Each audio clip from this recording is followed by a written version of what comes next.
We have to make clear that governments exist to serve the interests of citizens and not the other way around. Open government is a new way to think about collaboration around governance. To me, open government means the ability to be a part of the change that you want to see.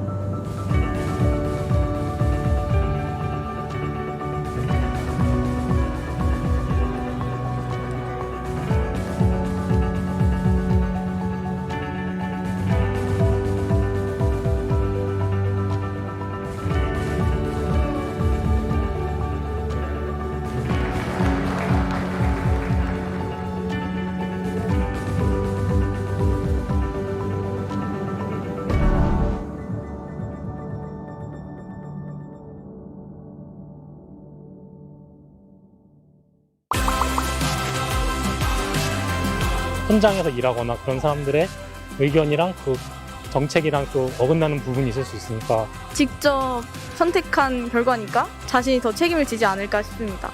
내가 얘기해가지고 좋아질 건 없겠지만은 그래도 하고 싶은 말을 하면은 속이라도 시원할 것 같아요. 서민들의 현장 그리고 실생활 일부분들은 대의를 반영하지 못하는 부분이 분명 있을 것 같아서 충분한 의견 수렴이 필요하다고 생각합니다.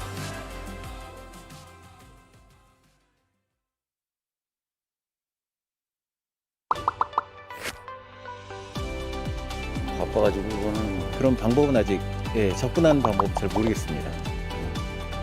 우리 일상 속에서 찾아볼 수 있는 거의 모든 공공행정 분야가 바로 시민참여 영역이라고 할 수 있습니다. 저희 홈페이지를 방문하셔서 새로운 제안을 하실 수도 있고, 일단 본인이 관심 있는 주제를 좀 조사하시면 관계가 있는 NGO들이 있어요. 그렇게 참여하는 방법이 있을 수 있고요. 또는 자기 속해 있는 지역의 지자체에 관심 있는 법이라든지 예산이라든지 이런 데에 참여하시는 분들 굉장히 많습니다.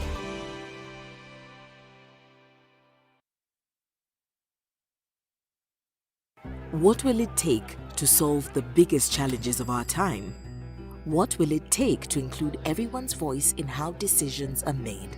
We need an idea that's bold and ambitious, with people at its heart.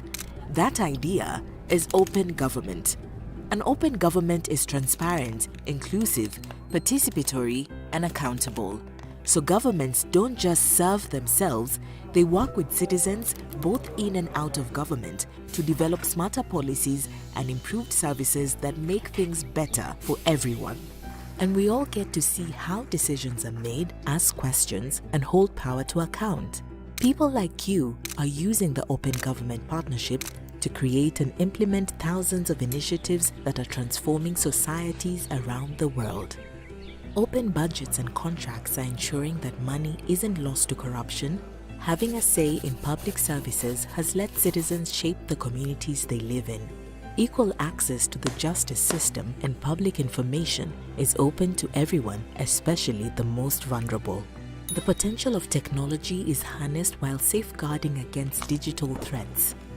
And our fundamental freedoms are strengthened, letting us voice our needs and concerns safely. OGP provides a platform for reformers to co-create solutions, monitor progress, and share knowledge with peers across the globe. But for this to work, we need more reformers in government to open new doors, allies outside government to help find ambitious solutions, and partners around the world to support these efforts. We need you. Join us in building a better, more open world.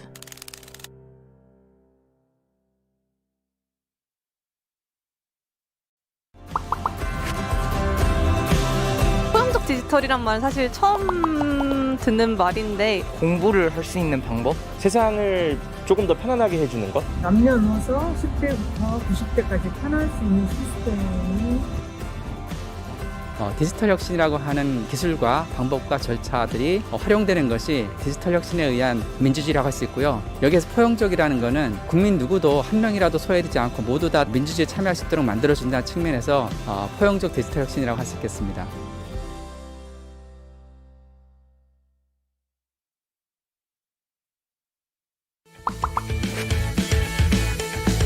조금 더 자세한 설명이 있었으면 좋을 것 같아요. 사용이 어려운 이유가 사용 방법이 익숙지가 않아서이기 때문에 쉬운 언어로 표현하는 게 좀 좋은 방법일 것 같습니다. 어르신들도 접할 수 있게 교육이 좀 필요하다고 생각합니다. 디지털 활용에 어려움을 겪고 계시는 국민들이 많습니다. 그런 국민들을 위해서 저희는 전국의 디지털 배움터 1000개소를 운영하면서 필요하신 디지털 역량들을 교육해드리는 사업을 펼치고 있습니다.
보이는 것, 다 알 수 있는 것. 거짓이 없어야 되고 사실대로 말하는 것. 맑은 신현물같이 다 보여지는 것을 말합니다. 교육이 가장 공정하다고 생각하는 것 같습니다. 우리나라는 임금 문제는 공정합니다. 블라인드 채용이 확대되고 해서 고용 쪽에서도 예전에 비해서 많이 좀 투명해진 것 같습니다. 약간 새치기 안 하는 거. 이런 거 해도 되나? 투명성은 명확하지 않은 것을 성공으로 바꿀 수 있습니다.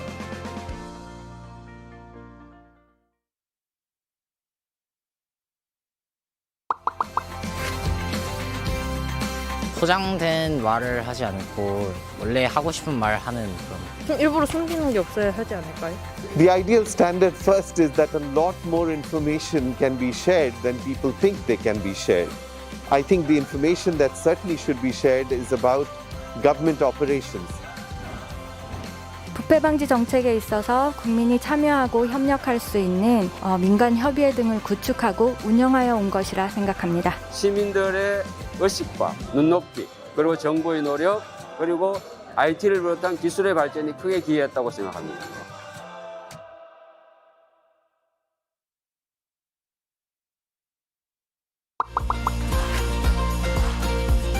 좀 자유롭고 숨기는 게 없는 그런.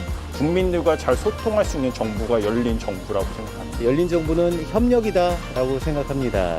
모든 국민들이 같이 할 수 있는. 다 얘기해주는 것, 투명하게 공개하는 것. 국민이 정책에 참여할 수 있는 정부가 아닐까요? 정부가 우선 국민들의 불편함이나 의견을 어느 정도 수용할 수 있고 들어줄 수 있는 그런 정부가 아닐까 싶습니다.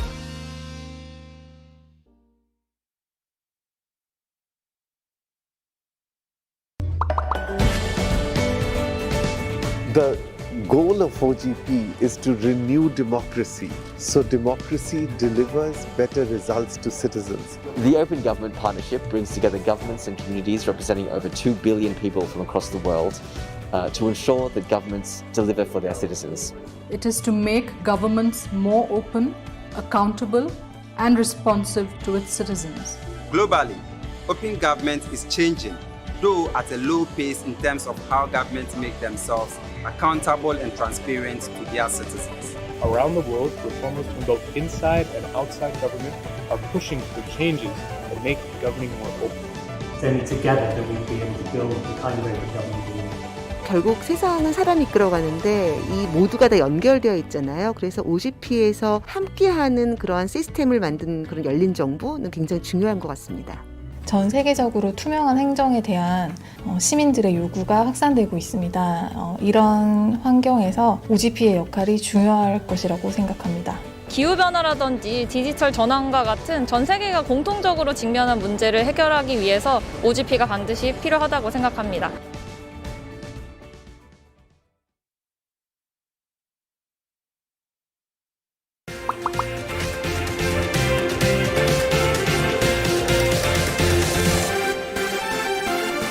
국제 청년들과 함께 연대를 형성하고 국내뿐만 아니라 국제적으로 청년을 위한 어젠다를 수립하는 데 청년이 직접 목소리를 낼 수 있는 기회가 됐으면 합니다. 전 세계에서 많은 나라들이 우리나라의 열린 정부 정책을 벤치마킹하고 싶어하는 나라들이 참 많다는 것을 느끼고 있습니다.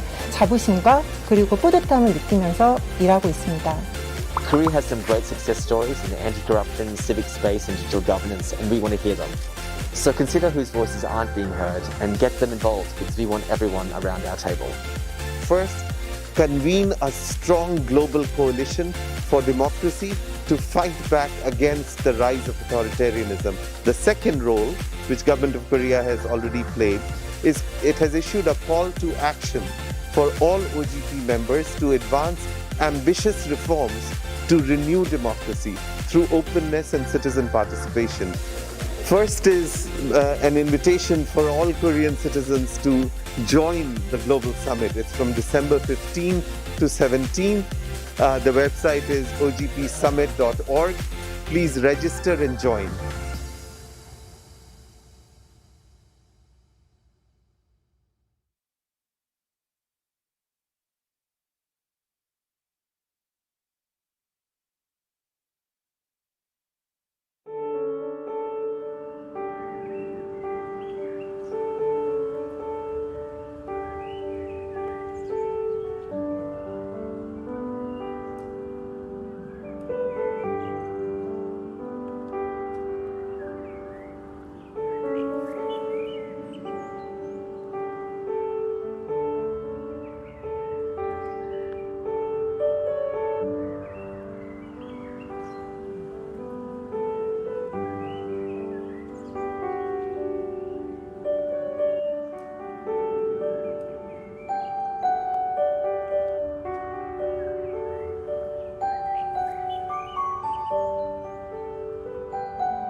Hello everyone, I'm Alexey Sobolev, CEO of the state enterprise Prozoro.sale. It was a pleasure to read all about the nominees for the award and to fall in love with each of the projects. And I really do hope that one day after this pandemic ends, we could meet many of you in person. It's an honor to receive this award marking the 10th anniversary of Open Government Partnership Initiative. You may have asked yourself, what does Prozoro.sale mean? Well, Ukrainian word Prozoro translates as transparent, so we sell and lease public assets transparently and accessible to all. Since the revolution of dignity, the Ukrainian state has been constantly modernizing, but Ukraine is a country with low trust, not uncommon in today's world, and that makes all the changes that much harder. So how could we increase trust? And I think we found something. First, let me illustrate the impact that we create here. We do a lot, from selling huge factories for billions to renting out tiny premises in villages, but here's one story I like the most. So a couple of years ago, a small town in Dnipro region used our e-auction to sell rusty pipes of the old water supply system. The town earned an amount equal to 2 times its annual budget. With these funds, they built children's playgrounds. So to do this, a particular person, town head Sergei Vasilievich, in a particular town had to start believing that the items that no one used for decades may benefit his community. But the real result is not in the sale.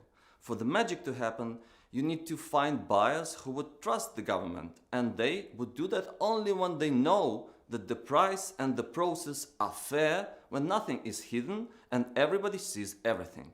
So that's what we do. We are standing on the shoulders of giants. Ukraine has been participating in OGP initiative since its inception, and 5 years ago our friends from Prozoro Public Procurement received the award as well. We are sure that this is not a coincidence but a trend, so watch out for the new Ukrainian initiatives in coming years. We'd like to thank everyone who supports the system and without whom this award could not happen. This is Ministry of Economic Development and Trade of Ukraine, Deposit Guarantee Fund, the President of Ukraine, all the members of Parliament and the ministries working with us, the National Bank, the State Property Fund, our partners in civil society across the whole country, international development organizations, and of course, our supervisory board and the hard-working Prozoro.sale team. You are the best. Hi, I'm Kristina Zelinska from Transparency International Ukraine. Do you know what your government sells? Do you know what your city or town sells? What do they lease? Do you know who receives the mineral resource licenses and why? In Ukraine, in these areas, now everybody sees everything. A regular citizen or a civil activist has the same access to the information as the top government servant. Transparency International Ukraine, the Deposit Guarantee Fund, the Ministry of Economy and the National Bank of Ukraine once agreed on the need to build a transparent and efficient system for selling the assets of insolvent and liquidated banks. And now we open more markets for transparent public sales. Today, this award is a confirmation that we are moving in the right direction. The 10th anniversary award of the Open Government Partnership is a powerful international recognition and an indication that sales reform is on track and should extend to as many public areas and markets as possible. The victory of the Ukrainian system Prozoro.sale is the victory of our golden triangle: the government, the public and business at the same time. Going digital has become Ukraine's flagship topic and the state priority during the last years. Ukraine is one of the first countries in the world that fully legalized digital passports. It was a huge step to a paperless regime. We have a big ambition to make Ukraine a world champion in being digital, and such projects as DIA, Prozoro, Prozoro.sale, etc. are part of this transformation. Together with the entire Transparency International Ukraine team, we congratulate you for such an effective tool for those seeking to create positive change in their country. Thank you, Kristina. Nowadays, trust is decreasing everywhere, but it looks like we know how to start fixing this. The fix is in complete transparency, equal rules, digital procedures, and cooperation between the business, the civil society, and the government. With this, corruption becomes unnecessary and inconvenient, while the state provides efficient digital services to everyone. And this would create markets and trust, just like Prozoro.sale does. Congratulations to all of the nominees and Slava Ukraini!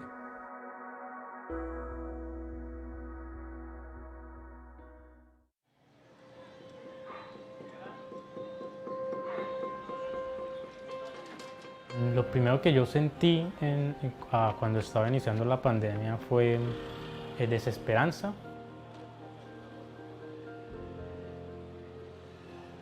La comunidad en la que yo vivo, la pandemia creo que lo que más evidenció fue muchas necesidades. Y todo eso confluyó a un momento en el que toda mi familia y yo nos enfermamos.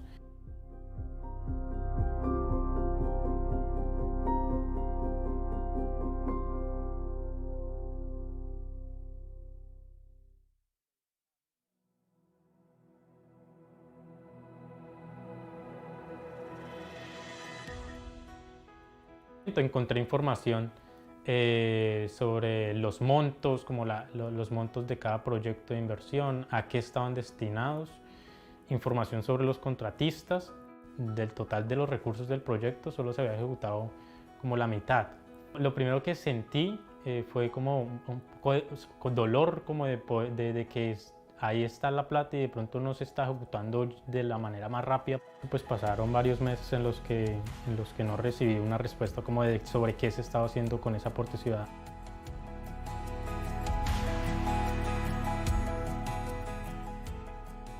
Sentir que de pronto sí que puedo tener algún efecto o alguna incidencia, ¿no? Como de poder llamar la atención sobre algo que está pasando. A mí me parece importante que los gobiernos escuchen y den este tipo de herramientas a los ciudadanos.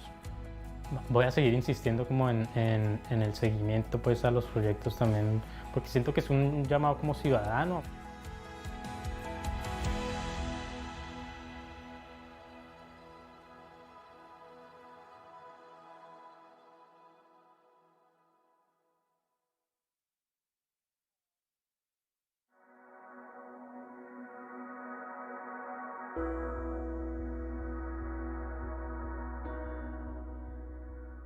I personally believe in the sanitary effect of sunlight.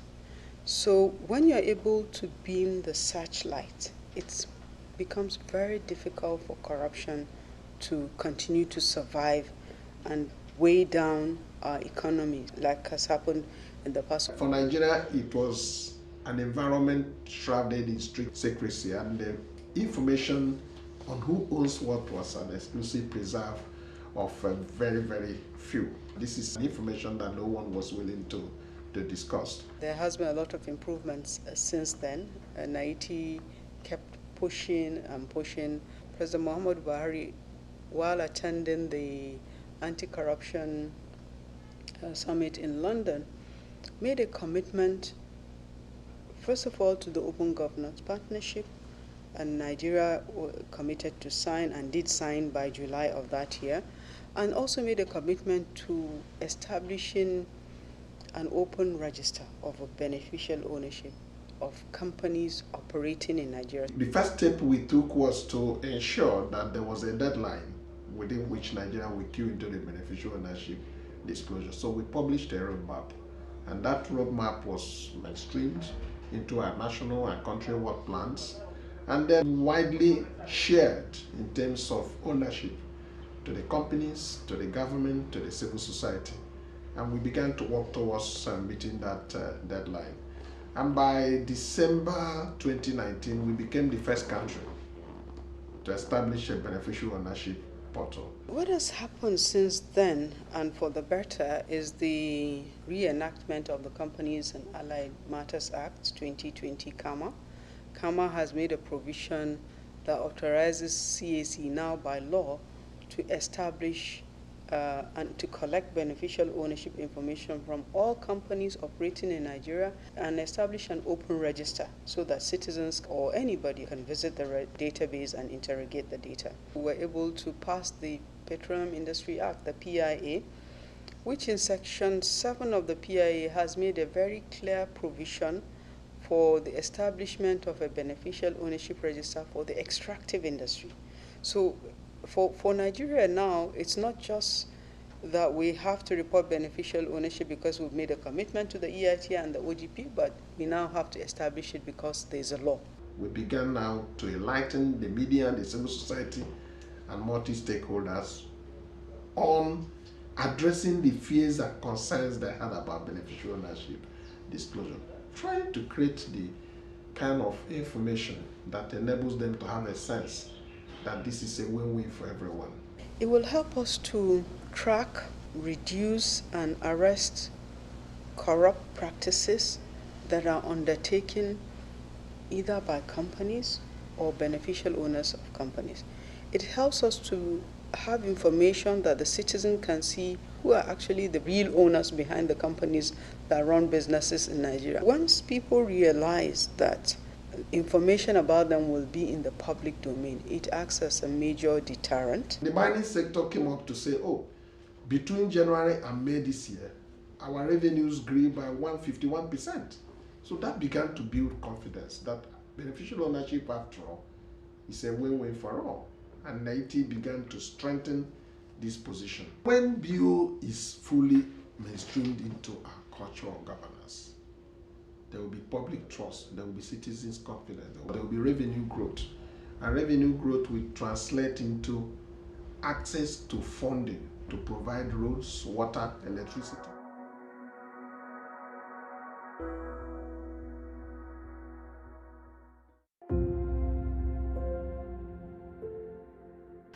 제가 지식을 가르쳐 줄 때 그저 글 속에만 존재하던 지식이 아이들에게 들어갔을 때 저는 아이들에게 환경 문제에 대해서 꾸준히 교육하는 것이 굉장히 중요하다고 생각하는데요. 아이들이 이러한 무거운 문제를 이해하지 못한다는 것은 굉장한 오해라고 생각합니다. 한국에서는 냉동식품에 대한 배송 문화가 매우 활발하게 발달되어 있는데요. 이렇게 배달되어 오는 과정에서 같이 오는 아이스팩 속에 있는 미세 플라스틱들이 지하수로 흘러들어가서 다시 우리가 마시게 됩니다.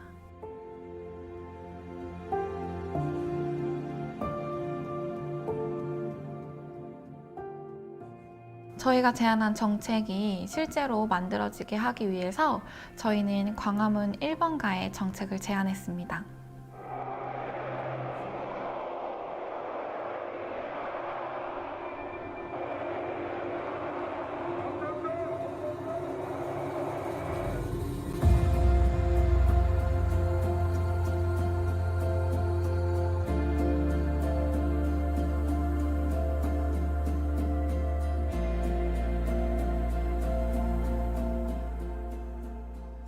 현재 온라인 광화문 1번가는 구축 2년 10개월 만에 회원수가 53만 명에 이르는 등 범정부 국민참여 대표 플랫폼으로 자리매김하였습니다.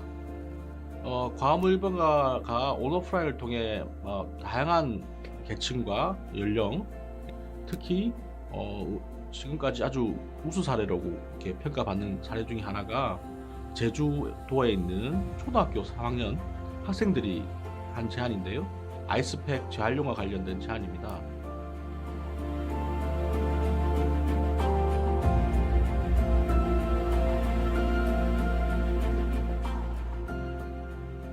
그 노력들이 이어져서 대한민국 혁신 박람회에도 초청받아서 저희 아이들이 장관님과 인터뷰도 진행하고 또 아이들의 노력 끝에 정책으로 진행되었을 때 말할 수 없는 감동이 있었고 중요한 것은 국민들 정책이 제대로 이제 현장에서 이제 집행이 되고 그리고 국민들이 진짜 뭘 원하는 건지 국민의 작은 의견이라도 듣고 최대한 정책에 반영하는 게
Distinguished guests, 10 years ago, reformers in and out of the government launched the Open Government Partnership to make governments more transparent, participatory, inclusive, and accountable. Our 10th anniversary Global Summit brings our community together to redouble our efforts to renew our democracy.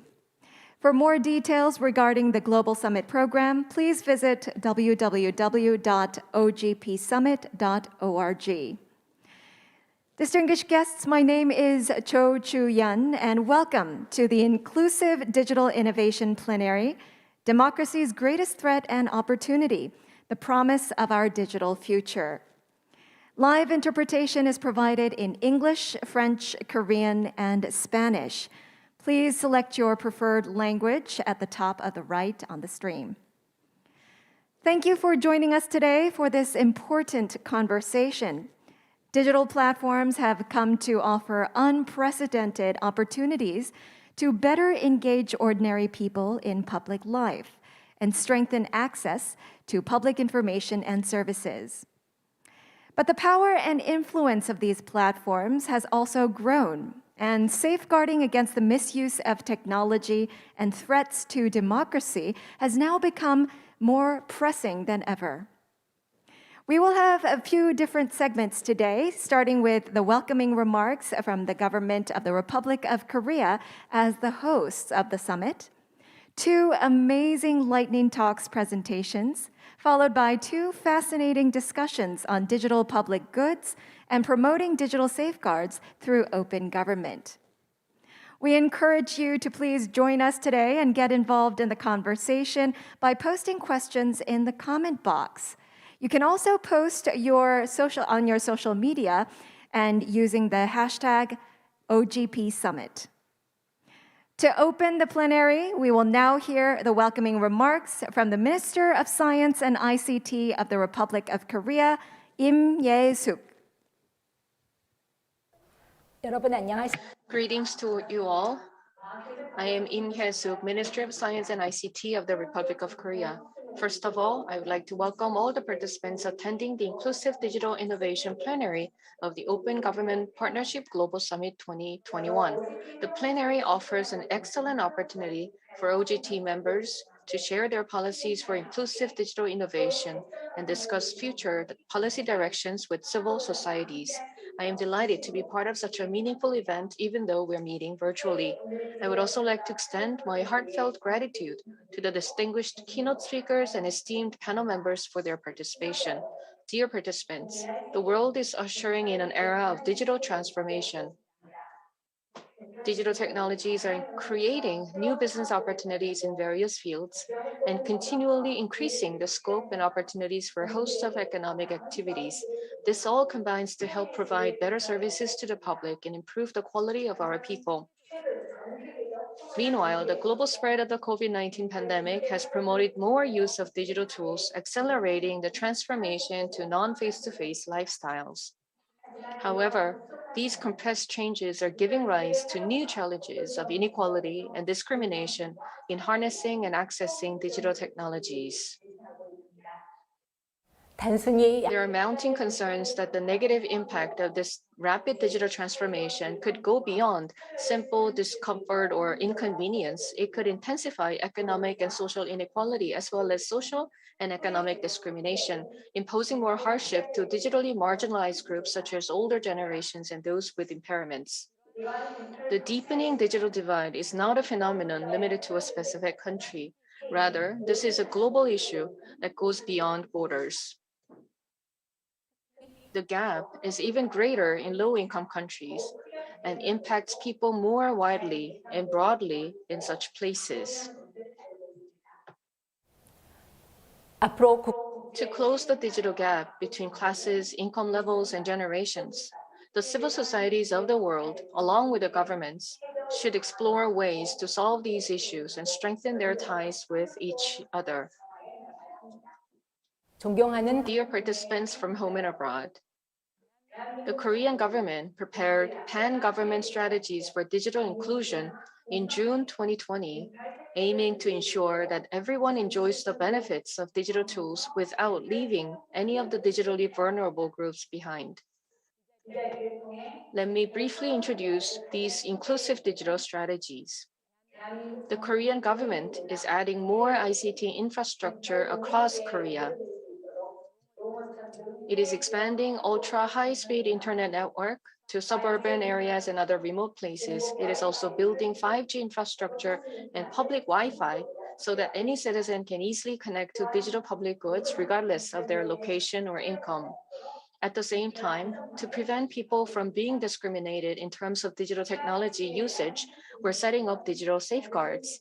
The safeguards that our government is actively promoting include financial support to cover ICT communication usage fees for vulnerable people, digital capacity training for older generations, and the development and its dissemination of services tailored to people with disabilities.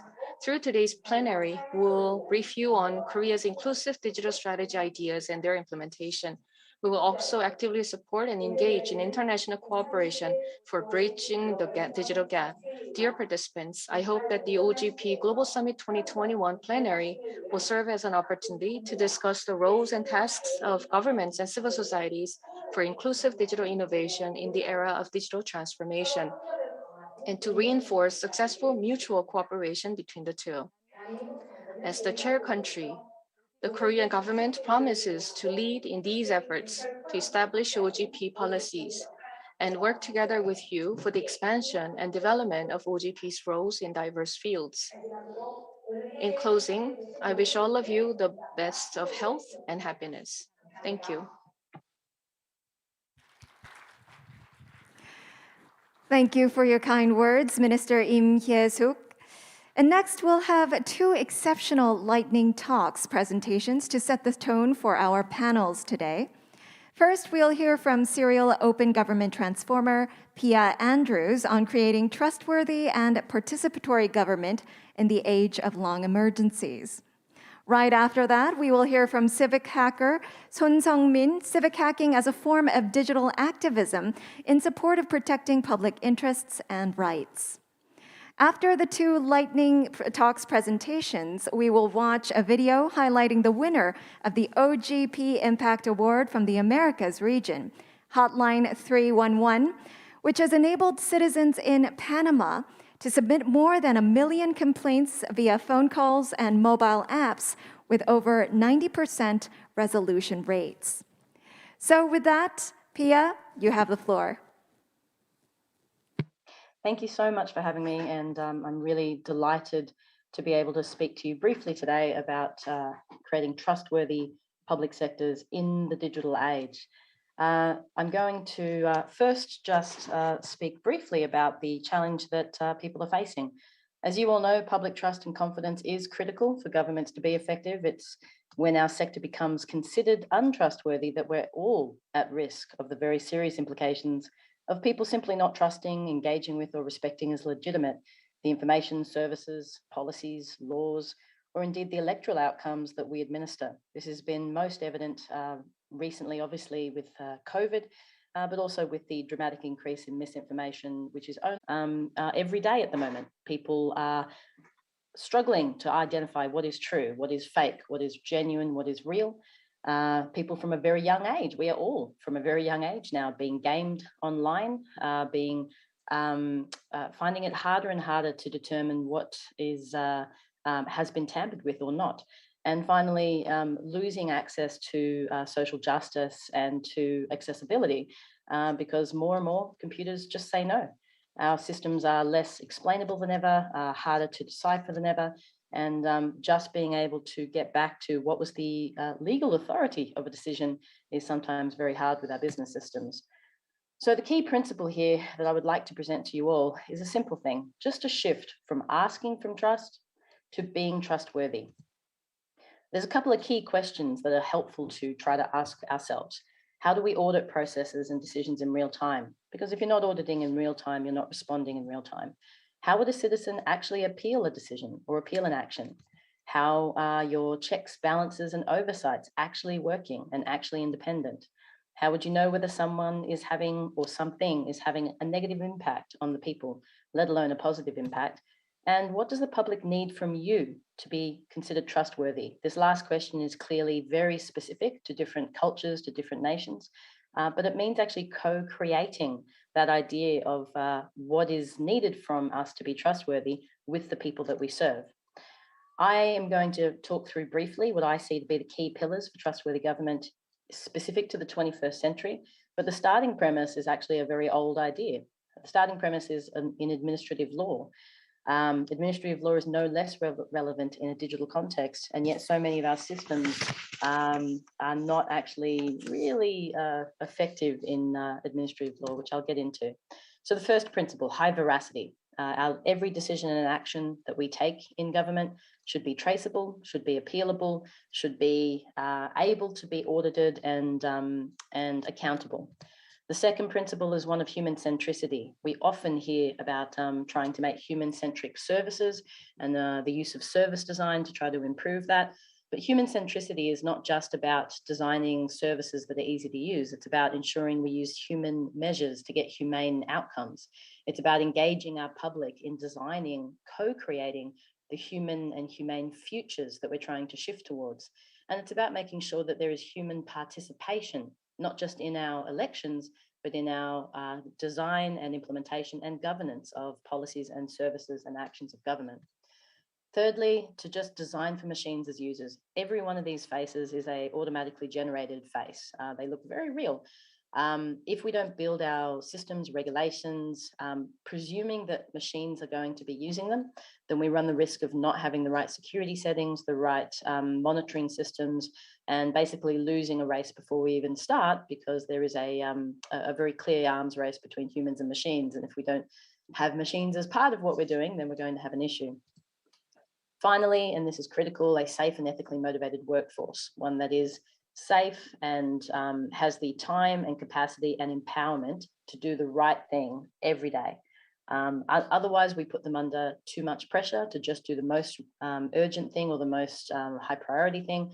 And sometimes that is not the best in terms of long-term trustworthy outcomes.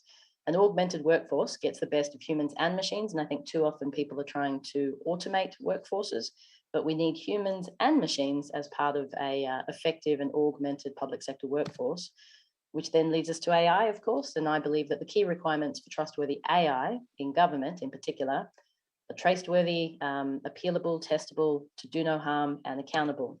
What does that mean? We need something to trace to. We need an accessible record to appeal. We need use cases and rules to test against, monitoring and measuring for harm in real time again, and we need someone to be accountable too. So I'll finish with just a couple of quick thoughts about open. Open that's not digital doesn't scale, and digital that's not open doesn't last. I've said this for many years. What this really comes down to is openness is your key tool in this kit.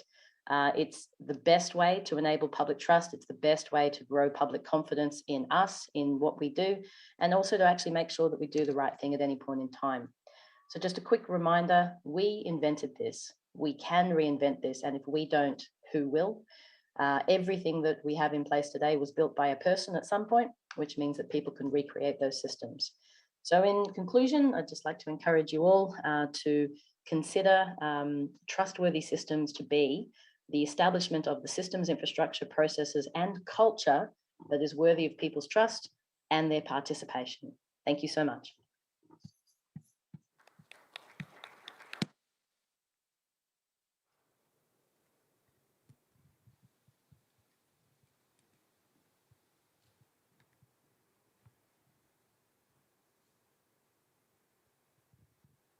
네, 안녕하세요. Code for Korea. Good morning and good afternoon. I am Son Sung-min, working for Code for Korea. I'd like to explain to you what Code for Korea has been doing together with the National Human Rights Commission, and we created a safe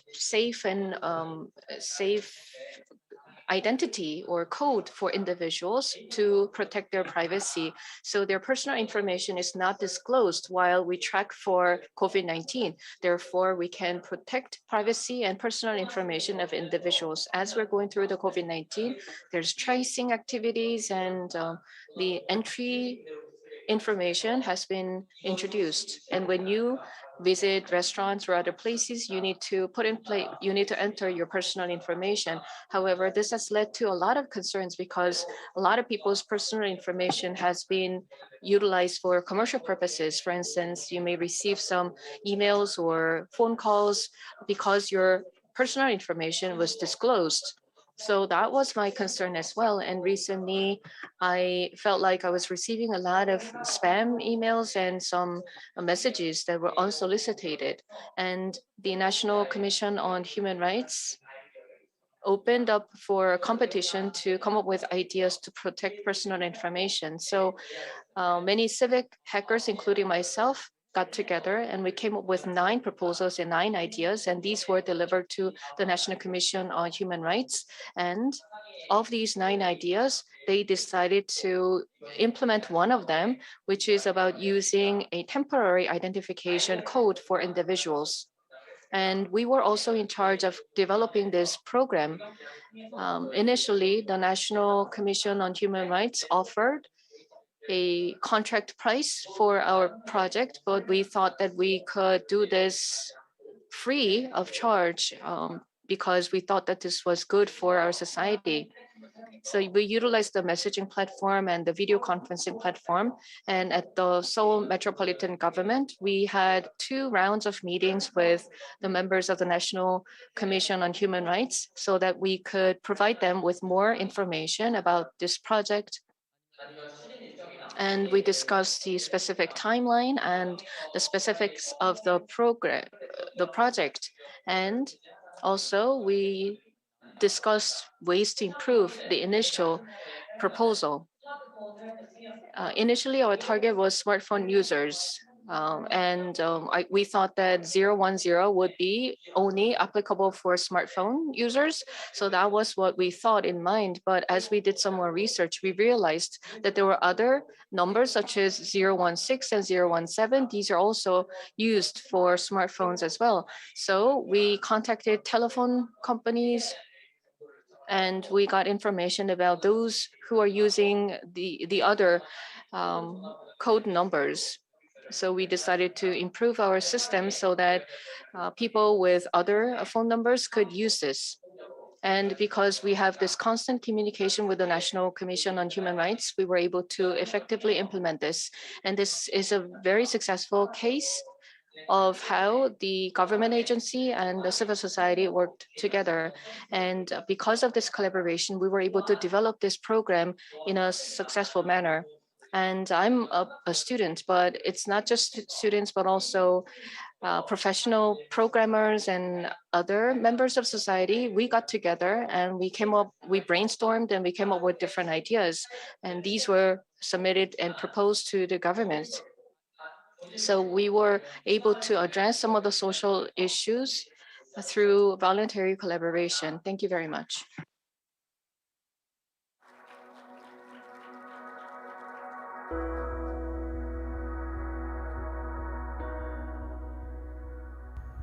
Hola, me llamo Pedro Colmenares. Hello, my name is Pedro Colmenares from the Cornell Community Think Tank. We are the civil society organization who co-created the idea of the 311 hotline, one of the projects in Panama's second Open Government National Action Plan. We are very happy that the idea has been accepted, that it has been connected and transformed by state institutions, that it works today, and that it is part of the citizen service processes. We thank the Open Government Partnership for the award, and we are very happy that many organizations around the world see this process and are inspired to participate in co-creating their Open Government National Action Plans. We are sure that this is a path that must be followed for better governance. We believe that in the future, we can build on the idea of the 311 hotline with better services connected with other platforms installed and created as an interactive open source tool that connects with other government tools. We see a lot of future in this tool. The truth is that I think it is an excellent way to connect with citizens. The Citizen Attention Center 311 was created in 2010, a service center with Panamanian professionals dedicated to serving the country, to pay attention to each complaint and need that citizens have. 311 is also part of one of the action plans through which the national government committed to working with civil society to address all citizen complaints and cases. This year, in the presence of President Laurentino Cortizo, the fourth Open Government Action Plan was approved, in which one of the commitments continues to be the Citizen Service Center. This center has addressed more than 18 million requests received through different channels, including phone calls, social networks, and most recently, in-person meetings. 93% of all these cases have been solved and 7% are still under review. It is very important for us to know that from issues with the transit authority to identity cards, managing and operating cranes, and more, we've been able to address a variety of issues through this attention center. And during the pandemic, it has helped address issues such as the digital voucher, vaccination rollout, social welfare, among others. Our hope for the future of the Citizen Attention Center 311 is that it evolves using big data, artificial intelligence, so that all the data that is handled can be used to implement public policies and build the country that we want. Because while the 311 hotline is a project of the National Authority for Government Innovation, it is also a countrywide project, including the 3 branches of the states that serve citizens. It is very important that we understand that the design of the country we want needs to be based on the needs of citizens. We need to understand how we manage those needs. And above all else, we need to know where we are going to take them so that Panama becomes a better country every day, especially thinking about the quality of life for all citizens and innovating for you. Thank you.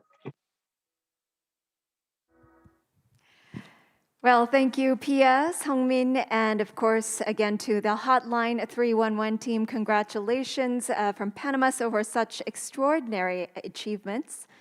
And now, to moderate the first of our 2 panels tonight, let me invite Aura Cifuentes, the leader of the Revenues and Alliances at AGATA, the data analytics agency of the city of Bogota, Colombia, who will moderate the conversation. She will be joined by an amazing lineup of speakers. Amélie de Montchalin, the Minister of Public Sector Transformation and the Civil Service of France. Tamar Peterkop, Secretary of State of Estonia. Fernando Straface, Secretary General and Secretary for Foreign Affairs of the City of Buenos Aires in Argentina, and also an OGP envoy. And Nanjira Sambuli, Fellow at the Carnegie Endowment for International Peace and co-chair of the Transform Health Coalition. With that, Aura Cifuentes, you have the floor. Thank you very much. Thank you for inviting me. Welcome Amélie, Taimar, Fernando, and Nanjira to this panel. And welcome everybody to the Digital Public Goods panel of the Inclusive Digital Innovation Plenary at the OGP Global Summit 2021. My name is Aura Cifuentes and I will be your moderator. I am very honored to discuss with you about how new digital spaces and platforms for engagement have lowered the barriers to citizen participation in public decision-making. Digitization has accelerated in the past few years and even more so since the COVID-19 pandemic starts. Digital innovation is an integral part of the OGP platform in advancing open government reforms, championed by both governments and civil society leaders. In this panel, we are going to hear some concrete examples of how digital innovation has been used as public goods and learn how governments have been using digital spaces and digitally transforming themselves to work and collaborate with citizens. We will also reflect on what needs to be done to overcome the digital gap and ensure digital technologies become a collective public good that is accessible to all. To kick off the discussion, I am going to go to each of our speakers. Before that, I would like to ask that you keep your responses brief at 5 minutes or less. So now, Minister de Montchalin, let me come with you first. We know that the French government is a pioneer in introducing an international strategy on digital affairs, which highlights values such as openness, diversity, and trust in the digital sphere. You also launched your most recent OGP action plan today, so congratulations, by the way, on that. Mindful of both the opportunities and the risks involved with digital transformation, what is the French government doing concretely to build public trust and deepen citizen participation through digital tools? Merci beaucoup de cette invitation et donc merci à tous ceux qui participent. Je suis donc à Paris. Thank you very much for inviting me. So I'd like to thank you for your participation as well. I am speaking voilà, merci beaucoup et pardon in pour le Paris. petit décalage technique. La question que vous posez d'abord, elle And I had s'inclut some vraiment technical dans issues, so I l'ambition had to que stop, porte le but président now it de la is République okay. Emmanuel Macron pour l'OGP, mais pour aussi le President numérique. Macron of France has Des strong objectifs commitment to d'ouverture, de OGP, transparence, de and he coopération, has de strong commitment participation to the et digital aussi de industry as well. responsabilité. Le So we numérique, c'est believe à la fois une that opportunité, mais c'est transparency, aussi des risques. accountability, and Et nous inclusion devons are very être très important values. lucides In sur terms of ce que ça digital produit technology, de services digital can publics offer et us ce a que lot ça of produit de opportunities, besoins but there are aussi many de risks régulation. involved. Je voulais vous dire avant de Therefore, commencer when we et say de these répondre à votre are question public services, que they la need to be France a bien regulated to a entendu certain prévu extent. de So continuer à before I soutenir answer your question, I'd like to le say that in partenariat pour un France, gouvernement ouvert, puisque we are nous going avons to notamment continue avec to le provide programme support d'appui for au gouvernement OGP. ouvert francophone, And in soutenir avec 7 millions particular, d'euros we're dès going to work hard 2022 à to nouveau la promote Tunisie, le Burkina OGP Faso, or la open Côte d'Ivoire, le government Sénégal, in le the Bénin et le Francophone Niger. nations, Et including c'est $7 pour nous million vraiment très important of pouvoir allier investment, and we notre will continue engagement to que je work with présenterai Fiji effectivement and aujourd'hui Burkina à Faso la and other CROI, une French-speaking institution countries. très ancrée aussi dans la société civile dans And quelques années maintenant, mais le faire aussi en recently, partenariat avec des pays francophones and ailleurs very sur la soon, planète. we're going to Alors, introduce a new au Red fond, Cross qu'est-ce que nous initiative, faisons concrètement? and Peut-être trois we will choses continue très to work rapidement. with French-speaking D'abord, nous countries, utilisons le as I said numérique before. pour Let me accroître give la you some more transparence et details. notre First of all, capacité à rendre we are compte utilizing digital de l'action publique. technology to boost Nous avons transparency in the vu public beaucoup de questions sector, autour de la and confiance also we pendant use cette digital période technology sanitaire. to Beaucoup disclose de public citoyens nous demandent information. ce que fait We le talk gouvernement. about trust and Et avec confidence a lot, qui était especially during the notamment indiqué au COVID-19 Panama, pandemic. nous People really avons want to une understand what the nécessité government is très doing, and activement de pouvoir they lancer really ce qu'on want to appelle un get access to baromètre des information, résultats de and that l'action is what the publique. citizens are Et demanding. ça, c'est vraiment Therefore, important parce que ça permet dans chaque territoire, dans chaque we département, donc dans chaque decided to create county, comme on dit en measurement anglais, indicators d'avoir les to résultats des assess 40 and réformes evaluate prioritaires du public gouvernement information, là so où that vous êtes. at each county and at the Deuxième local point government, important évidemment pour these c'est local governments are de able pouvoir to evaluate their travailler performance également in à terms of the participation des citoyens. priorities of the government. And secondly, we're promoting civic participation because this is key to democracy. It means that citizens should be able to participate in the decision-making process. And to do so, we developed a system to listen to the voices of French citizens. And now more than 3 million French people have voiced their opinions. And such feedback has been heard and was taken seriously. And about 75% of the participants have been satisfied with this type of digital service that allow their participation. And what we value the most is to create a fundamental change to public services. And we will continue to conduct the satisfaction survey so that citizens can be satisfied with what we offer. And thirdly, there are many organizations and citizen groups and companies and students, and we try to engage these diverse stakeholders in the public processes. So we are launching the Citizen Participation Reward Program, or an accelerator. This means that there are many citizen participation, and we are going to continue to promote that. Thank you very much. My first experience actually in these open government issues was in France, so congratulations on that. I see progress, advancement, so very nice to hear that. Okay, so let me just switch to Tamar Peterkov, Secretary Peterkov. I know you have some experience here too. Estonia is renowned as among the earliest to build a strong digital government infrastructure and to successfully actually adapt the e-government model. So let me ask you, what are the different phases of digitization and e-government you have seen evolve in Estonia? Thank you. First of all, I think it's important to understand where we started, that the main incentives for us to go digital was that in the 90s, after we regained our independence, we lacked resources. And for a very small country like Estonia, for the country to offer quality services to population, it was a real challenge. So both the private sector and public sector felt the need to go digital in order to offer quality services, and we couldn't sustain the physical network of physical services. So we had a shared interest, and this was a good incentive for the public and private sector to start together.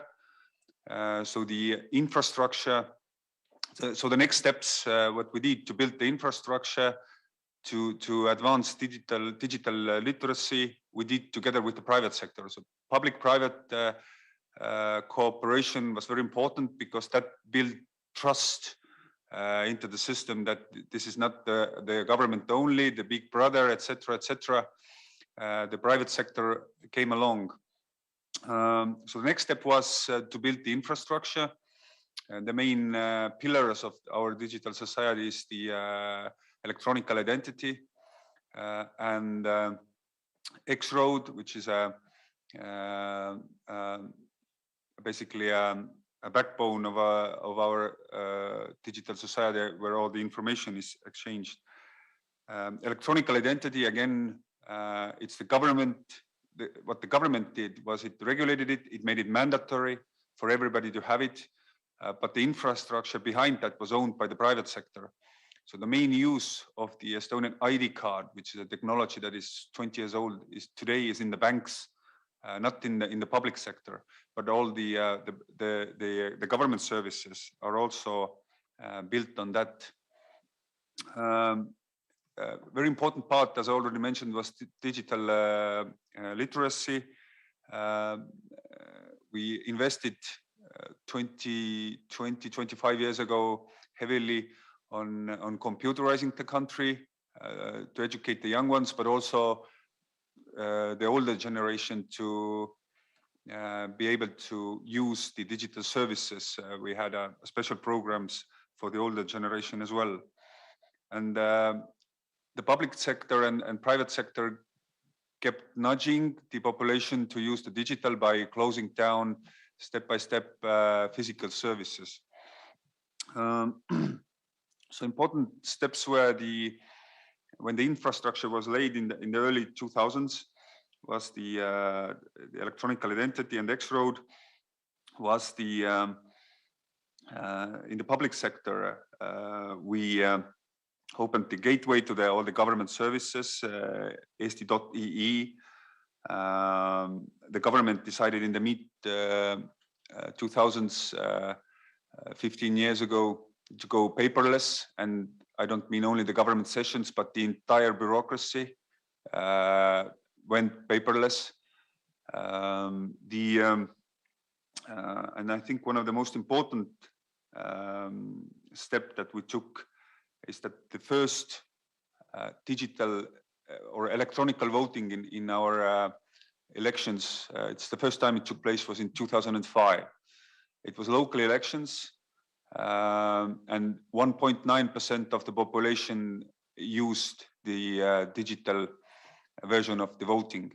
This year, we had local elections as well, a few months ago, and 46.6% of the votes were casted over the internet. So the almost half of the population has accepted this most important form of functioning of our society when we elect our representatives and have gone digital. But there is like a positive competition between different government organizations to go digital, to use digital services, and one of the most visible science is of course the declaration, how you declare your taxes.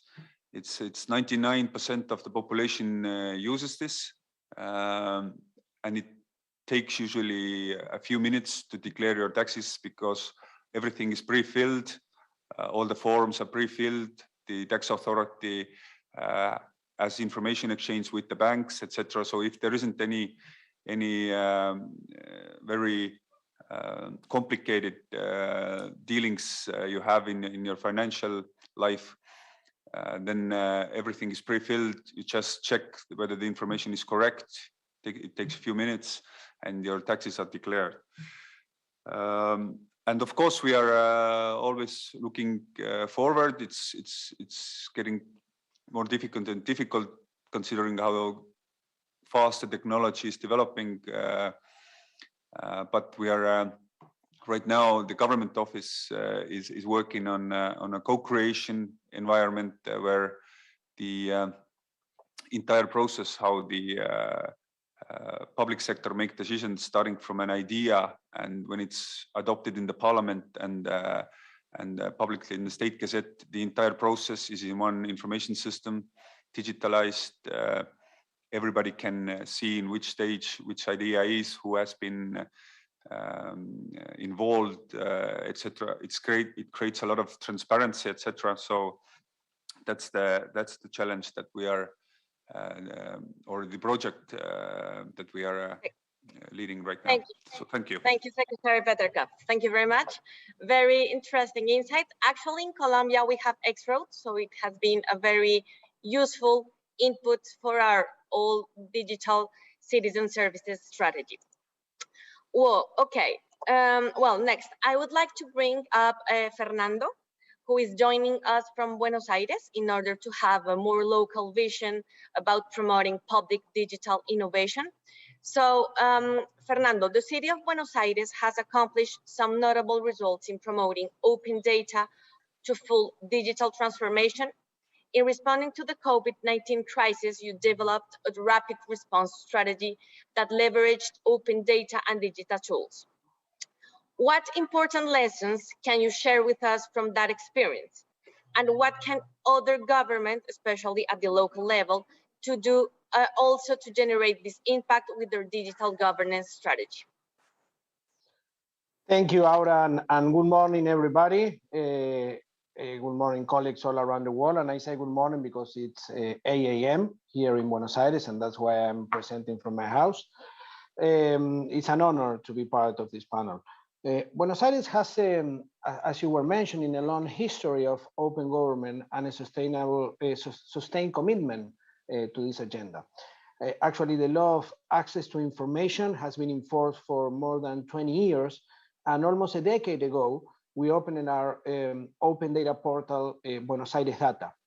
In 2015, we were one of the 15 pioneer cities to join OGP, the program for cities.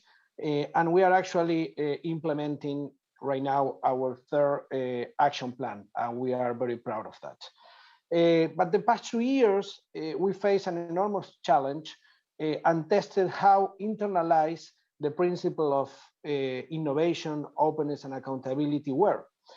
The pandemic represented a context of global uncertainty that proved that good public governance matter more than ever. We had to learn from the collective knowledge built by a global community that brought together scientists, experts, universities, and local organizations, making evidence-based decision the base to good government, and learning from the mild trouble by other governments. It wasn't just a matter of applying a series of principles originally thought for normal times to an extreme exceptionality, but of demonstrating that the open government approach is fundamental for good government in every context. In a way, we like to say that it was a proof of resilience of the principles of open government in such extraordinary times. And I'm going to mention three examples on how we honor that approach. The first one is related to the use of evidence and information for decision making. One of the main lines of action in our government during the pandemic was opening data to provide critical information in real time to inform society. In mid-2020, we published COVID-19 data, a portal, buenosaires.gov.r/COVID, where we open and visualize all the information on our response to the pandemic, number of confirmed cases, tests, operation of the febrile emergency units, and the entire vaccination plan. Keep in mind that this was the same information that we use in government to make decisions. So it was open to all public, and citizens can see and understand the data that guided our policy. How much interest can a COVID open platform generate? In the past 2 years, we received more than 2 million visits in the website in a city where around 6 million people live and work. At the same time, the site became a key input used daily by the media to report on the pandemic evolution in the city of Buenos Aires. The second example that I'd like to mention is Boti, the city's chat box, which works through WhatsApp. We were the first city in the world to engage in a partnership with WhatsApp in order to use that platform to inform just in time and very valuable information to citizens and to engage in public transactions to citizens. It was transformed to WhatsApp to provide new services and became the ultimate tool for communication with citizens. And Buenos Aires, in these ways, was key to managing the assignment of tests and vaccinations appointments, making preliminary diagnosis, and controlling symptoms of COVID-19 through audio messages. Also to share the same data and evidence as to COVID platform. This year, only during the 3 months that the second wave in Buenos Aires lasted, Boti answered 1.5 million inquiries. This experience shows us that the best ways is to approach citizens through their usual channels and tools. It is not about constantly developing new and complicated systems for reinventing the wheel and going to great lengths to attract people to them, but about consolidating a multi-channel digital strategy and creating tools with a focus on what the citizens' user experience will be like. And the third example, if you allow me, Aura, with the time to explain very briefly, is how we are applying the principles of open government to the great challenge of climate change. In Buenos Aires, we are the first city in the world to open our climate change action plan to cut emissions in half by 2030 and a carbon neutral city by 2050. And we open data in clean energy, waste management, and sustainable mobility. We develop a platform that is totally oriented to citizens. We work with OGP, especially in applying the open government approach to the whole climate response. And in fact, I'm sorry to interrupt you. I have to switch to Nigeria because we have less than 5 minutes, sorry. Okay, I will only mention that we have a dialogue with Scotland to lead the group in climate change in OGP. Thank you. Thank you very much, Fernando, and very clear the 3 points you share with us. So last but not least, let me say hi to Nigeria. Nigeria, you have worked in many roles across different organizations in Kenya, across Africa, and globally. A particular emphasis on your work within the digital governance space has been to enhance inclusion, transparency, and accountability of government policies and actions. What do you think are some of the key actions that government and civil society alike need to prioritize in order to enhance inclusion, transparency, and accountability using digital tools, and why? Thank you, Aura. Because of time, let me focus on what I think is the action governments should take to meet civil society halfway.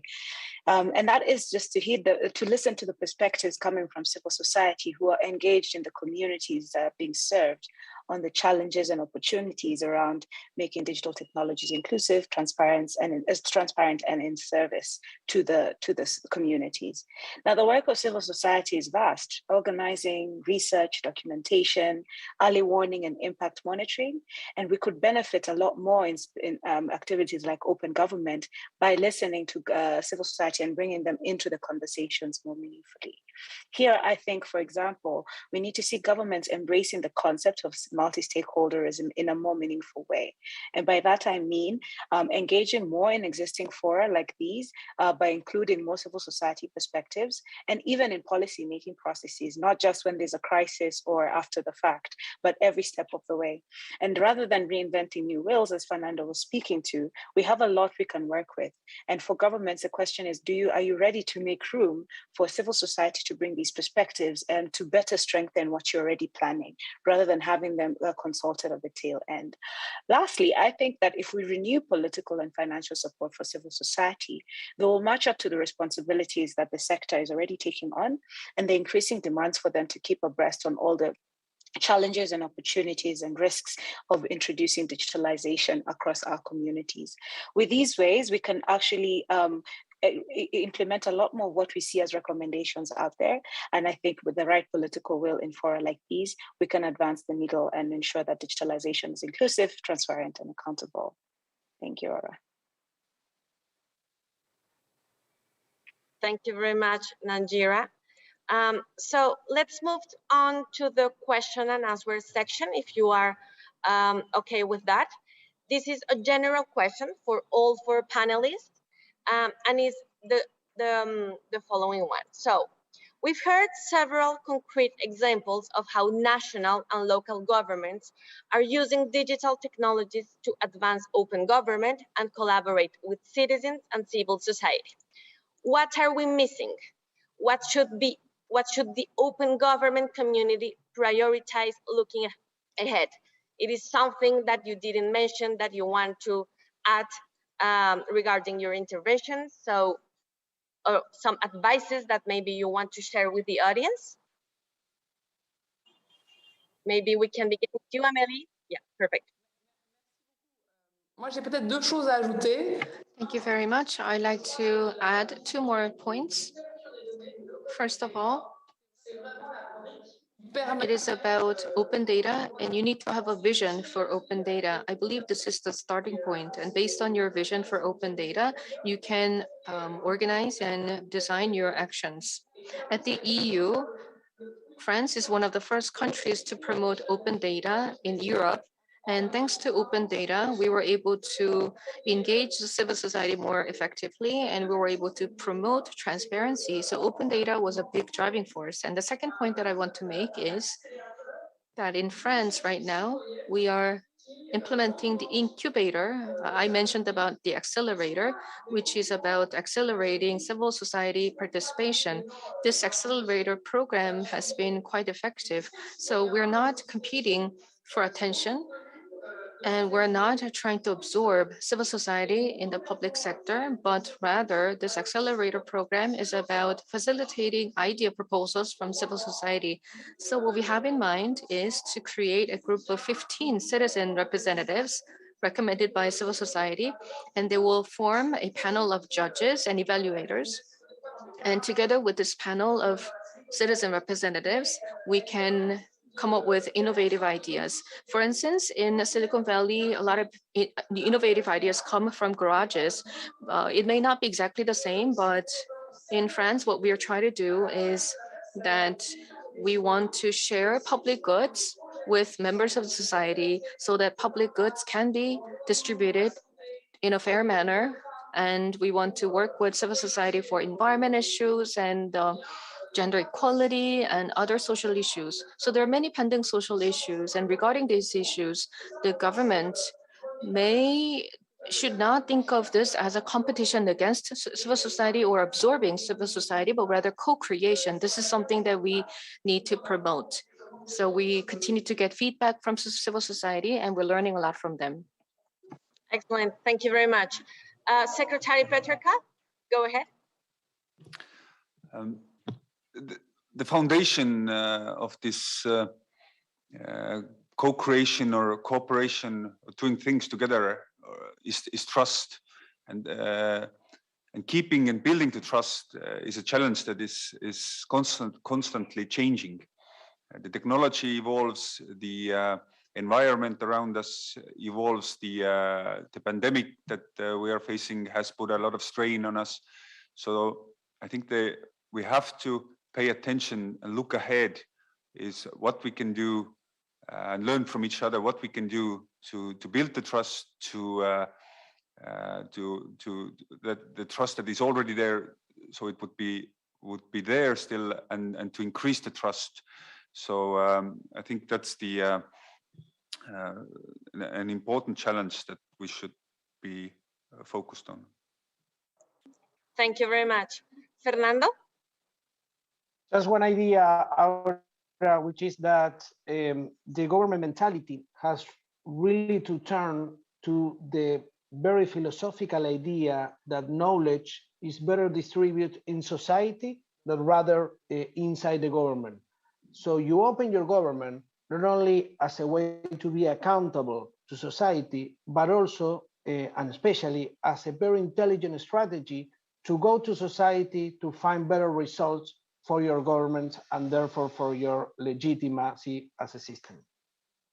Yeah, very interesting, Fernando. And Nanjira, do you want to add something? Go ahead. I'd just emphasize or underline that an emerging theme from listening to all the government experiences is indeed culture and political will. So often we miss it. It's not a technical thing. You know, we can't just write a roadmap for it or a strategy. It's that continuous action that will get us there. Otherwise, I think we have a lot of what it takes to get this right. Yeah, for sure. Okay, so we are running out of time, and as we discussed, digital innovation is an integral part of the OGP platform in advancing open government reforms. This panel showcased some successes and challenges in ensuring that the benefits of digital governance reach all citizens. I really hope you find it useful and enriching. To the people connected and who are watching us on YouTube, thank you very much for joining us. To the panelists, thank you so much for being so generous and sharing your knowledge with us. And to the organizers, thank you for all the logistics and for having invited us. Enjoy the closing ceremony, and I now return to the MC. Thank you very much. Thank you, Aura, and also all of our speakers on the panel, and thank you for keeping a perfect timing. And now I would like to invite Anya Calderon to moderate our second panel. Anya is the Managing Director of Data and Society, an independent nonprofit research institute that works to illuminate how data-centric technologies and automation affect the world around us. And she will be joined by yet another amazing lineup of speakers. Mona Fortier, the President of the Treasury Board of Canada Secretariat. Nigad Dud, the Executive Director of the Digital Rights Foundation and member of the Facebook Independent Oversight Board. And Nick Pickles, the Senior Director of Global Public Policy Strategy, Development and Partnerships at Twitter. With this, I turn the floor over to Anya. Thank you, Yu-Young. And welcome to the second panel discussion of the Inclusive Digital Innovation Plenary of the OGP Global Summit 2021, focusing on promoting digital safeguards through open government. My name is Anya Calderon, and I am thrilled to be your moderator for our last panel before the closing ceremony. And I was informed that that means we need to stick to time. So let's jump straight to it. While in the previous panel, we've heard how digital innovation has been an effective tool in advancing open government reforms, the narratives about the role that technology plays in society are in many ways disconnected from the realities. The hype around AI and other complex tools, for example, often privilege the idea that predictive capabilities of automated systems, increasingly used across everyday life, are a net good for society, and that data are new to a reflection of reality. At Data and Society, our view is that technology reflects societal choices, that data is intentionally constructed, and that without attention to social and political complexity, we will replicate, exacerbate, and accelerate inequality. More and more automated data-centric technologies are shaping key state functions, from criminal justice to education, to welfare, labor, and housing, and even the basic functions of democracy, such as elections. And we are starting to see the issues that emerge when states over-index on efficiency and digitization without navigating power differentials and existing inequities in society. How do we recognize these? Harms often come in the form of surveillance and invasion of privacy, to automated bias and emergent forms of data-driven marginalization. So how do we elevate the benefits and protect against the harms? My colleagues at Data and Society are studying the effects of the growing presence of what we call the datafied state. The state is both user and regulator of surveillance, automated, and algorithmic technologies, and how this raises significant questions about the relationship between citizens, state and non-state actors, and the nature of political systems when democratic practice is mediated through opaque and poorly understood technologies. In this panel, we will touch on how OGP reformers are responding to these threats and what the community can do to ensure that the digital space becomes a safe space for democracy to flourish.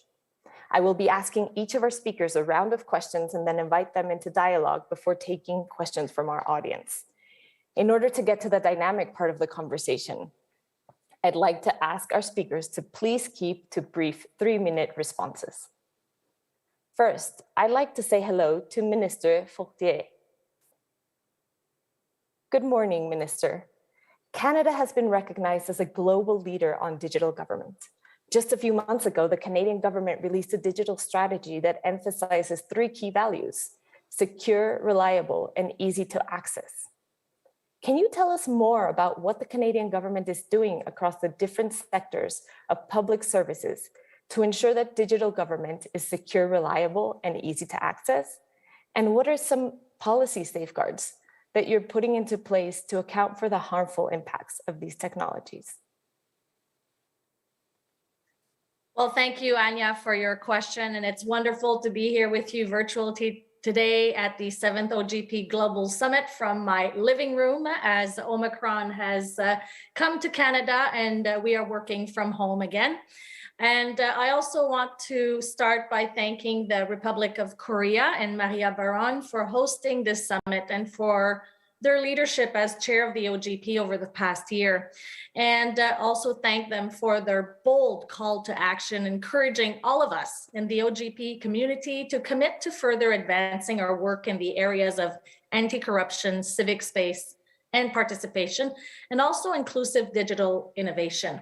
And this is the perfect place and the right time to have this important conversation on how we can revolutionize our governments through digital tools and approaches, and in doing so, how we will build public trust, deepen citizen participation, and open our governments in ways we never have before. The nature and speed of digital transformation presents governments with incredible challenges, but also with great opportunities. And our strategy seems simple. Digital government should deliver services Canadians want, when and where they need it, while at the same time protecting their security rights and freedoms. But when you unpack this, you can see the complexity of it all. It must be secure, so people can be confident their personal information will be protected. It must be reliable, so that services are available when people need them, that they are effective and are accurate. And it must be easy to use and accessible, so that everyone, regardless of background or circumstance, can make use of our services anytime, anywhere, and from any device. And what Canada is doing to ensure digital government is secure, reliable, and easy to access, well, this is about trust. Citizens will have greater trust in us as governments if we design services that are tried, tested, and approved by users. And all government services and programs must consider key requirements from the outset, and considerations like open data, security, privacy, or accessibility can no longer be afterthoughts. They must be intentionally built in by design from the beginning. And we have digital standards to guide those who are developing services, prompting them to iterate and improve frequently, to work in the open by default, to use open standards and solutions, and make sure they design ethical services. And further, in an effort to become the abilities. Now, how does all this relate to the goals of the OGP, Open Government Partnership? Well, Canada, like the other OGP members, endorses the Open Government Declaration. This declaration says that we must work to empower citizens and harness new technologies to make government more effective and more accountable. And it also says that we must embrace the principles of open government to achieve greater prosperity, well-being, and human dignity. These are powerful words, and the OGP reminds us this ethical human dimension of digital and provides a platform to commit to this and be accountable. And in our fourth National Action Plan on Open Government, we committed to improving transparency and awareness of public services supported by artificial intelligence. And we did this by developing an algorithmic impact assessment tool to help institutions better understand and mitigate the risks associated with automated decision-making systems. And we also created a public dashboard to track the performance of all major government services to citizens. Now we are transforming how we work to make government data open by design in a way that respects privacy and security, underlying all this work in a recognition that digital government and open government go hand in hand, not one after the other. In progressing as digital government, we will hold fast to the open government principles of transparency, accountability, integrity, and participation. And these principles are critical precautions for digital transformation. And the path that maintains people's trust in the institutions of our digital government is an open path, where information is disclosed, where we hold ourselves accountable for our actions, and where we demonstrate humility in seeking the participation of our people throughout the governing process and as we craft solutions. And we are bound to experience bumps along the way, and we can and should warn each other of possible pitfalls and develop the right policy safeguards and accountability measures. And to conclude, but I think we should have even bigger ambitions. I'm hoping that through this partnership, through sharing bold and brave acts of transformation and reforms and initiatives that put citizens at the center, we can reinvent what government can do. And I think we shouldn't settle for anything less than that. Thank you. Thank you, Minister. You mentioned a very promising approach around algorithmic impact assessments that done in a way that centers public interest has great opportunity to really show and lead how we can govern these technologies well. And the ways in which states choose to use those systems themselves will shape trust and doubt in democratic institutions in the future. So we are very hopeful to follow and learn from what is happening in Canada. Next, I'd like to turn to Nigat Dud. Nigat, welcome. Much of your work has been focused not only on advancing internet freedom and digital rights, but also on ensuring that the digital space becomes a safe space for non-dominant groups, especially for women and human rights defenders. What are some critical pieces of policy and legal infrastructures that countries need to put in place for these technologies to be most directly accountable to those that are subject to them? Thank you so much for having me, and thanks for asking a very important question. I think for all of us, it's very important to understand that online spaces and safety of online spaces is not experienced uniformly. In fact, one's gender, disability, race, and other factors often determine whether one can access these spaces and then the level of violence one faces here. So in my work with women and young girls, one's gender in these spaces is a major factor in the experience of digital spaces. For instance, women journalists are much more likely to experience online violence and abuse than their male counterparts. Furthermore, women are targeted online with sexist abuse and gender disinformation in order to discredit their work and hurt their reputation, which results in silencing their voices. Internet freedoms are most felt by people from marginalized groups, and it is only fair that their experiences should be centered when making policies and laws regarding online rights and regulations. However, what we have witnessed over the years that governments and companies have been slow to cater to their needs, focusing instead of policies ensuring more control over the internet than greater autonomy and rights to their users. And when it comes to privacy rights, for instance, data breaches and violations often disproportionately impact women, minority groups, dissenting voices, marginalized groups, as their information can be used to cause harm, curb their freedom of expression and liberty. The role of governments and social media companies in perpetuating these harms in online spaces cannot be overstated. And I'm saying this because I have been doing this work in Pakistan for the last 1 decade. And this problem at hand are not simple, rather deal with issues at the intersection of technologies, human rights, regulatory challenges, and socio-political context. Often problems cannot be solved at the country level and require larger intervention. In several countries, civil society has raised concerns with concentrating powers with nation states who have no interest in upholding online freedoms. So it's really important to guard against policies that give governments more powers or too much power. Accountability and transparency from social media companies, especially to global South countries who often do not have a seat at table. The current level of transparency from companies woefully inadequate, whether it comes to content moderation decisions, privacy safeguards, and use of automation algorithms. So better rules and resources around content moderation that takes into account differences in language and context, and that's something that we have been pushing all companies that they need to keep in mind the global South and all these context related issues. Over-reliance on AI that doesn't take into account the specific needs of particular context and lack of human moderators has led to systemic issues of false negatives and positives in terms of content moderation. So the issue becomes even more pressing for global South countries.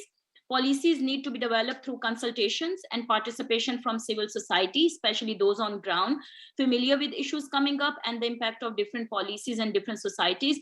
I know Nick Pickles is here, and we are also part of Trust and Safety Council of Twitter as well. But it's very important that, and there is a participatory approach of social media companies taking into account our concerns as well, but how those concerns translate into actions, I think it's a real question.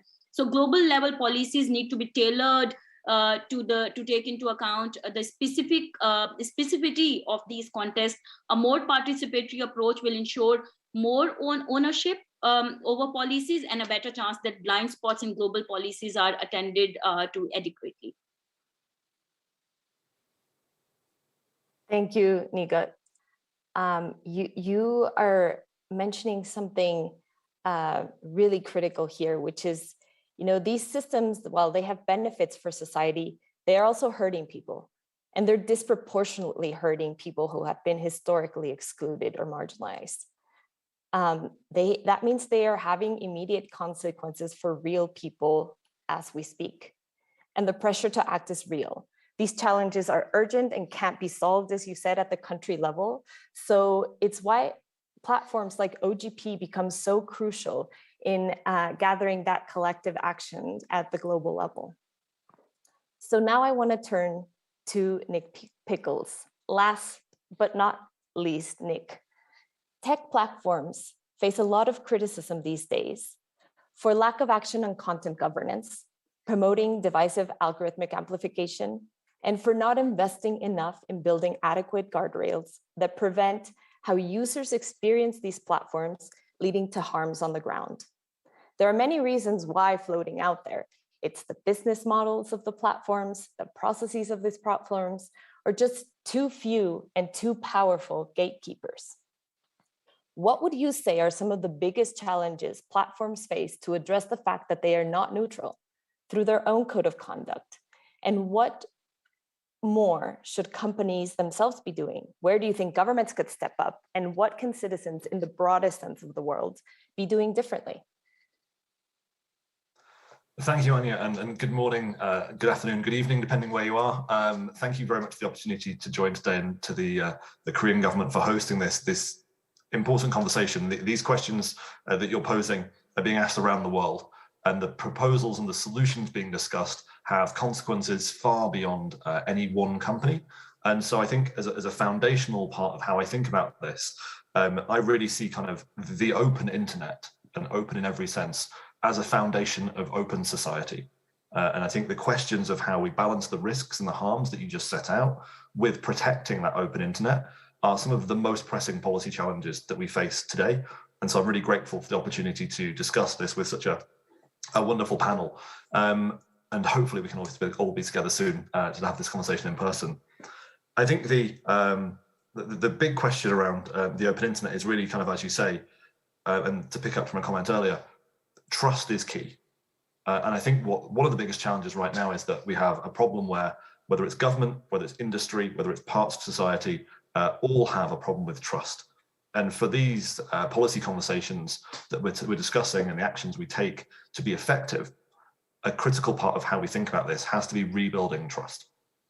And so one of the areas that I think is talking through some of the challenges we're discussing is the solutions shouldn't just be about making sure that companies take more decisions or that governments force companies to be stricter.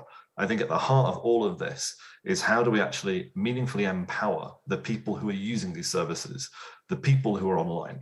And a starting point for that is we need to make sure that people can be online. And as Nagat said, the ways in which that people's access to the internet is curtailed and restricted, whether that's through government blocking and throttling, whether it's through being silenced through harassment, or whether it's through not being able to afford the financial cost of data access. All of those issues are foundational to address to make sure that the open internet is truly open to everyone. So earlier this year, Twitter published a paper which sought to set out how we feel policymakers can strike the balance between addressing the harms, and there are a range of different harms that the internet leads to, and also protect the open internet and strike that balance. And so the 5 principles, which I'll set out, and I'm sure we'll have time to discuss, but as we've already heard, the open internet has to be available to all, and it should be built on open standards. The open internet being a section of proprietary silos and walled gardens doesn't serve the interests of the people who are using it. Secondly, trust is essential, and we can build trust through things like procedural fairness, privacy protection, and transparency. Thirdly, as we touched on already, recommendation systems should be subject to human choice and control. It's one thing having a regulatory response, but how do we give the people using services choice and control over these systems? Fourthly, competition and innovation are foundations of the open internet. A less competitive internet is a less open internet. And we need to make sure that we're protecting the internet for the next generation of innovators and the next generation of citizens, not just the companies who are perhaps in the headlines today. And then finally, and a big part of this is how to recognize the challenges of content moderation, is that when making these decisions, we shouldn't be just looking in a binary of leave content up or take content down, and that there are a range of different interventions you can take that can address harm while also preserving the free expression and the openness at the heart of these conversations. And particularly for policymakers, when we are talking about content moderation and content removal, having laws that are based on clear definitions to make sure that when governments are setting standards and governments are making decisions about content, that people know it's governments or companies. And I think one of the challenges right now is that the responsibility for decisions is sometimes blurred in terms of which actor is making the decision. So those 5 principles, in our view, speak to the challenges that we face with the internet and how to protect the open internet. And by protecting the open internet, you build a platform for open government to thrive, but also open society to be engaged in every aspect of digital life. So I'm happy to wrap remarks there and move to questions, because they're always more interesting than listening to me ramble on. But thank you so much. Thank you, Nick. Thank you, Nick, for your intervention and for moving us to solutions. You're also reminding us for open to truly be open to everyone. We also need to think that benefits are not equally distributed and not just about protecting against harms. So I want to open the floor to a conversation in the spirit of the solutions headspace that Nick has introduced. We know more tech is not a solution to the problems of tech. A new report commissioned by European digital rights titled Beyond Debiasing outlines the limits of technical debiasing measures as a solution to structural discrimination and inequality resulting from AI systems, for example. In fact, they claim they risk creating a bigger problem for democracy. Now, thanks to human rights advocates and organizations like OGP, we are moving away from that approach and are starting to see emerging frameworks for accountability that often center a call for participatory or community-driven practices. They range from principles of design justice and design refusal to the development of data trusts and algorithmic auditing, or as the Minister candidate mentioned, impact assessments. But the danger of accountability theater here is significant. Public input and participation in an accountability process is not synonymous with accountability to the public. Interestingly, nearly all digital governance commitments in OGP action plans are closely linked to transparency, with half including participatory elements, whereas almost none involve public accountability. So I'd like to ask our panelists today, what forms of public involvement are capable of increasing accountability in digital governments? And what implications does this have for citizenship in the context of democratic practice? And this is open to anyone that'd like to take it on the question first.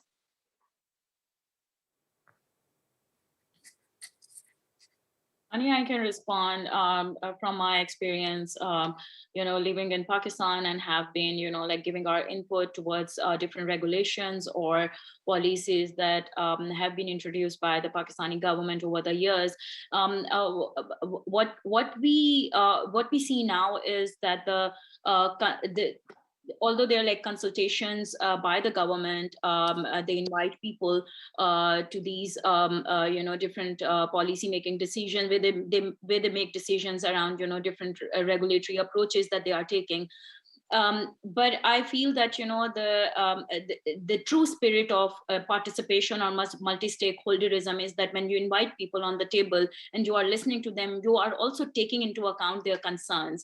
So just not ticking the box that you are inviting civil society or different stakeholders, but you are actually listening to them and integrating and embedding their input into the regulatory frameworks that you are devising at the moment. So that's first thing that it should be in true spirit when the consultative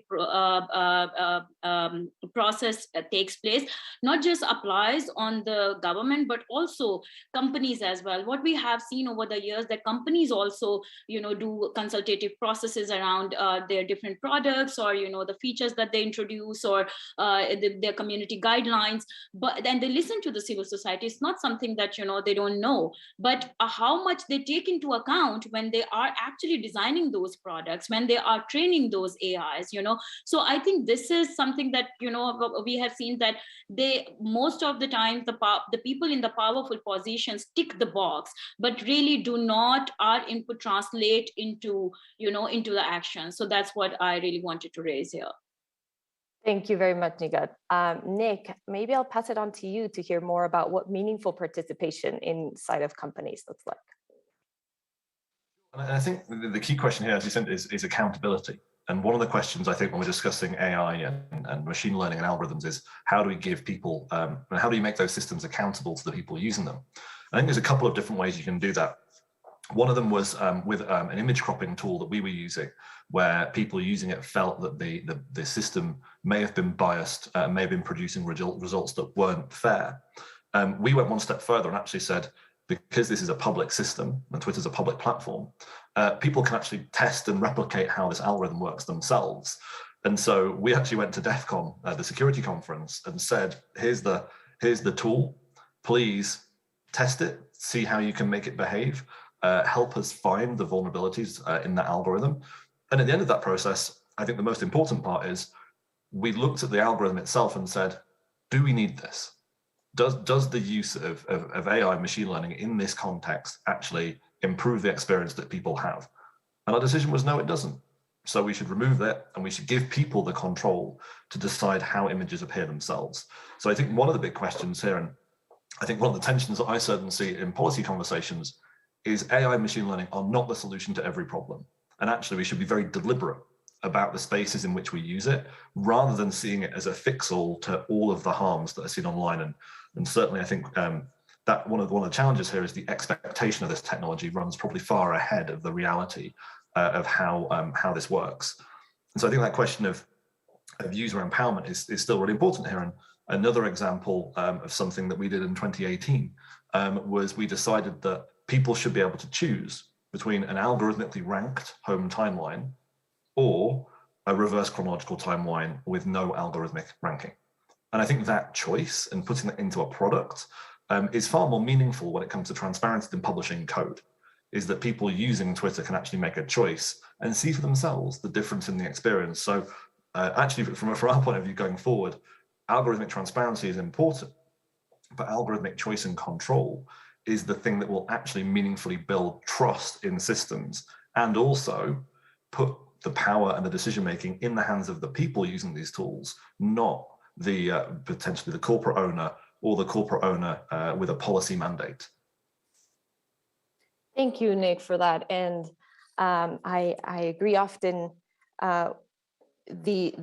because we are able to do, or because these technologies exist, it's often the easy solution.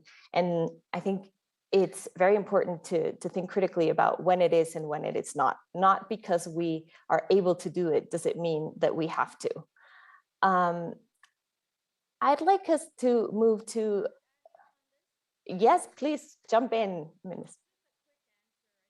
It's Canada's, we are focusing on being a more inclusive society and keeping, of course, Canadians engaged. And I think that the principles of open government, we talk about transparency, accountability, integrity, participations, it need to be built into how the use of technology is governed from the start to foster greater acceptance, oversight, collaboration, and trust. And to create a more inclusive society, which is our objective, we need to think about those who use the service and design it with them. We can't make decisions for them on how they will use the technology and on whether this technology is actually accessible and useful. So collaborating widely, build in accessibility from the start, and design with users is something we need to do. I just wanted to add that. Thank you. Thank you very much. And I fully agree. The methods for developing representative governance frameworks do need to take into account the experience of being subject to algorithmic systems, especially lived experience. And I would also add often a democratic capacity to dissent. So thinking about what you mentioned, Minister, in the ultimate goal for these technologies, you're looking a value that a principle that's guiding the use of these technologies is building more inclusive societies. I think ultimately we want to get to a point where we are seeing more creative. We're getting more creative about governments. For this, we need to understand the impacts of these systems and how they range across social context. But we also need to be real about current limitations in knowing how to govern these systems. And we need to come up with new approaches to accountability. What would the panelists say that you see are both opportunities for governing these technologies to serve more equitable societies, and what limitations are there with the current accountability tools that we have at our disposal?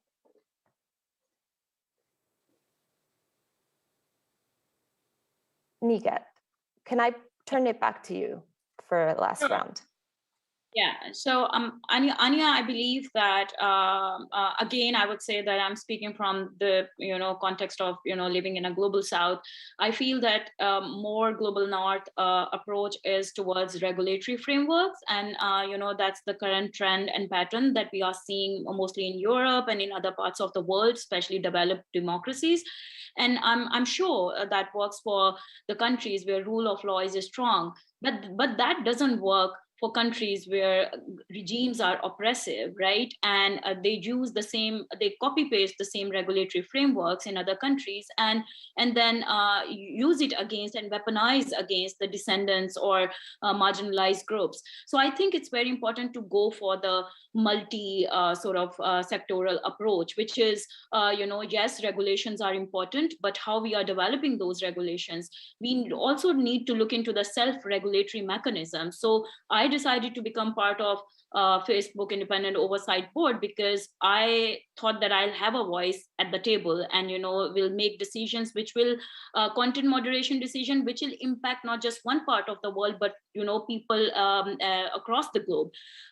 And at the same time, pushing companies, as Nick said, that accountability and oversight is something that's really, really important. Yes, regulations work, but it's also very important to see how these companies are actually trying to function in regimes where governments are bringing more regulations and where there is a real fear of being arrested or their security challenges. That's what we are seeing, in South Asia especially. So I think we really need to look at the diverse approaches and see what works for different contexts. Thank you, Nigat. The social context is often eluded, and a good reminder to think about the reason why these technologies are socio-technical technologies, and it's a challenge that should be addressed in that way. A common theme here has been accountability. So Nick, going back to this idea of achieving accountability, what does real redress avenues look like for those harmed when it gets to that point? It's a great question, and it's a big challenge. And I think as a starting point, and just to build on what Nigat was saying, I think one of the challenges right now is the threats to the open internet aren't just coming from sort of autocracies. And actually there's a range of countries on the democratic spectrum who are adopting policies. And so I think actually one of the starting points, and I'll take the liberty of being at the Open Government Partnership, is accountability between governments is really important here. As Nigat said, regulation that's passed in one country is copied, it echoes in others. And we need governments to hold one another to account where those regulations are being used to stifle journalism, to stifle political activism, to stifle human rights. And that's something that actually as a company is very difficult to do. And so at a starting point, government to government accountability is very important, and the work of institutions like the Freedom Online Coalition is a critical part of this. Then you have the question of how do you increase the power and increase the agency of people using online services with regard to the services they're using. And I think firstly, the critical thing is it's important they have choice between services. If you live in a country where the internet is really one or two companies, then actually you don't have a lot of choice. And because you don't have a lot of choice, the competition in that market suffers, which means that there's less pressure for those companies to address the issues in those markets. And so we need to make sure that people have choice between services, which means protecting things like net neutrality. And then with respect to individual services, you need to make sure that things like appeals are in place. So if you make a decision, you're transparent that you made a decision, why you made that decision, and how to appeal it. And I think in the 7.5 years that I've been at Twitter, when I joined, we didn't have any formal way of appealing a decision, and our transparency around why we made decisions was very limited. We've made significant progress over that time. There's a lot more work to do. And I think certainly the transparency around whether a decision is being made by a system or by a person is important transparency we need to think about. Particularly, actually, and I think this kind of speaks to the bigger challenge, as the scale of the internet grows, and I don't just mean sort of Twitter growing, but the whole consumer internet, the challenge will become probably less about removing content and more about measuring how people see content that's been amplified by algorithms and ranked by algorithms.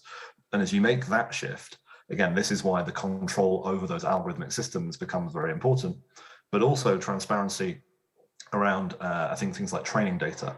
And so we have a team called Meta at Twitter.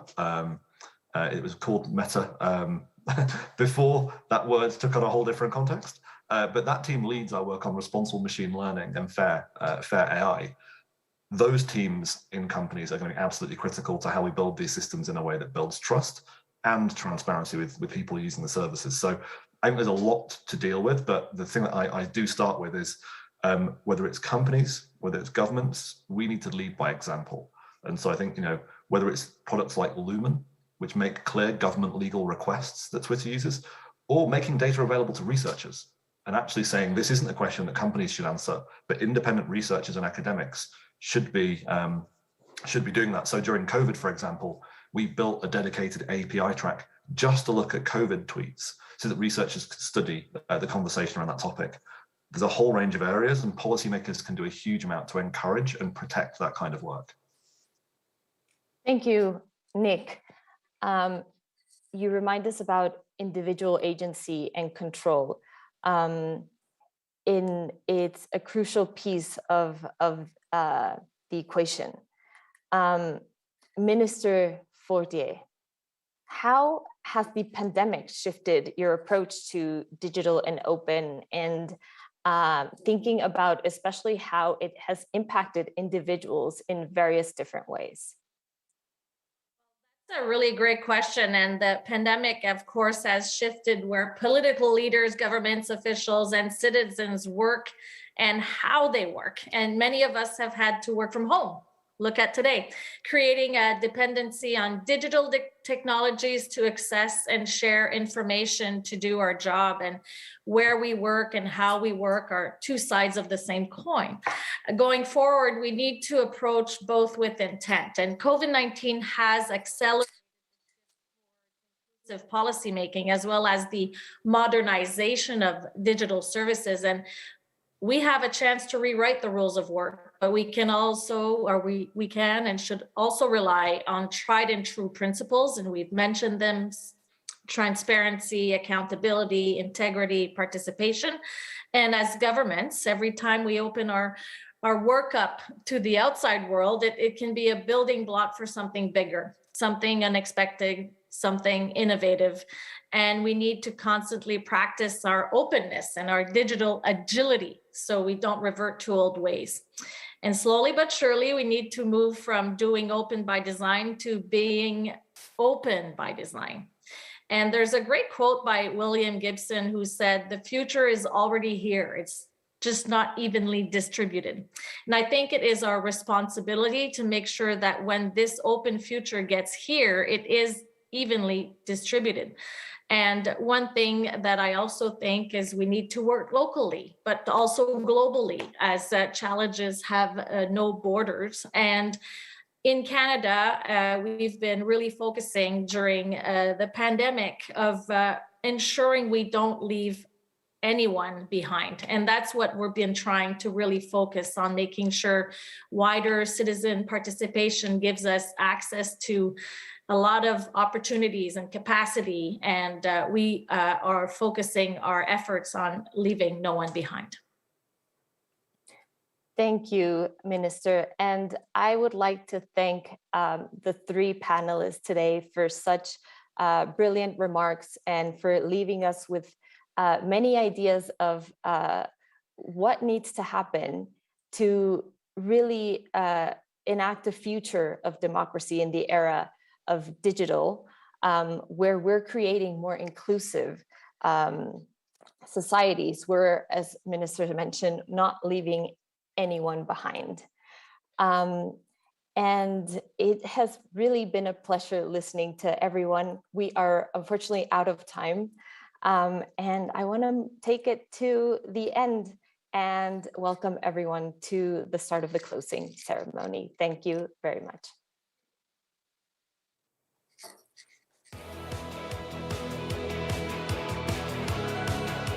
좀 자유롭고 Free.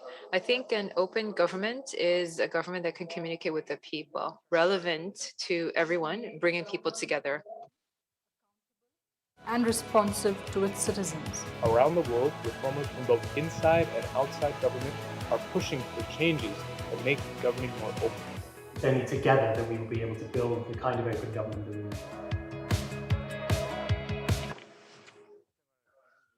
I think it is necessary to gather enough opinions because there may be certain parts that do not reflect the common cause of people. I think people would have more sense of responsibility since it's a choice they made themselves. If I could just say what I want to say, it'd make me feel good. If we just have things that others we couldn't create the world we want to live in. Like an orchestra that brings together different instruments to create beautiful harmony. I think it's a process in which I participate in to make the world a better place.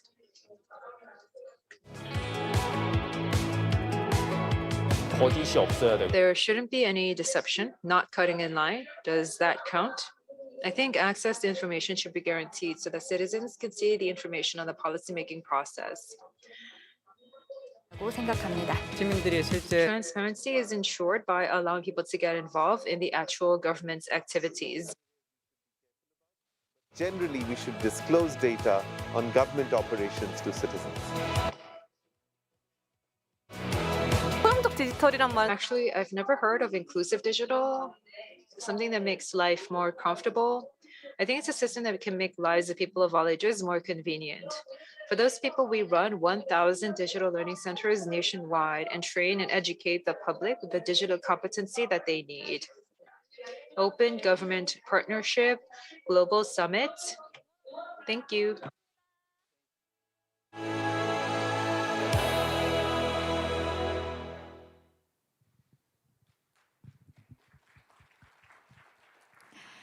Thank you, Anya, and all of the speakers of the second panel.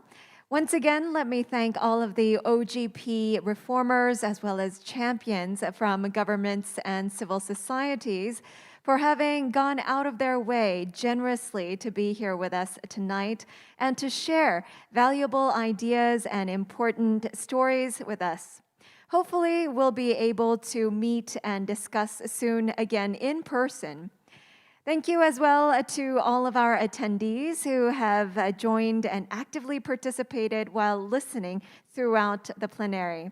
We hope that tonight's conversations was able to inspire more concrete actions to advance digital governance and transformation, as well as generate more innovative ideas to safeguard democracy and from the threats and risks that are posed by the misuse and abuse of digital technologies.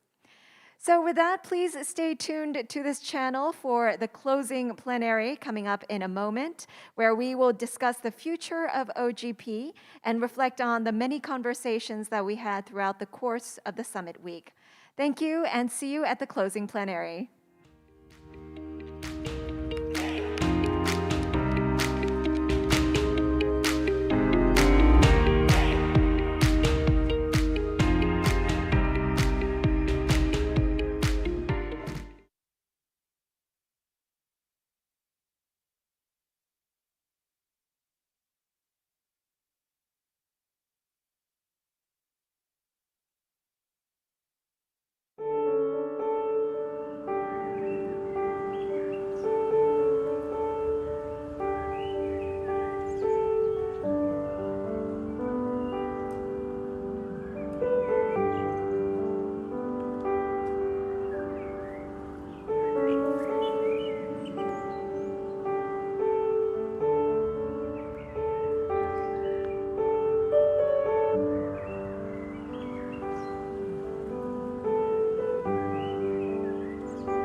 Distinguished guests, we have now reached our closing plenary of the OGP Global Summit. The 2021 OGP Global Summit, with the theme of Open Renewal, was held safely for in-person attendees under difficult circumstances, following the strict quarantine protocols, and virtually for global participants.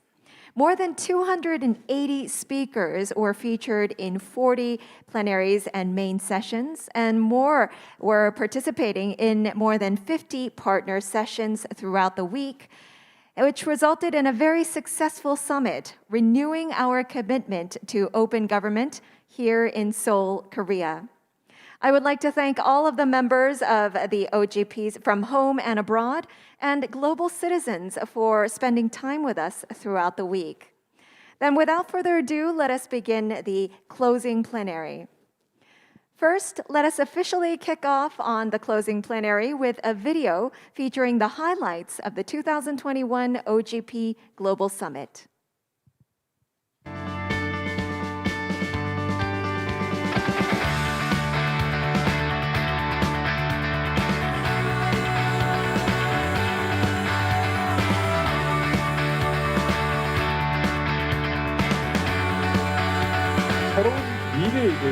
Let's talk about a new future.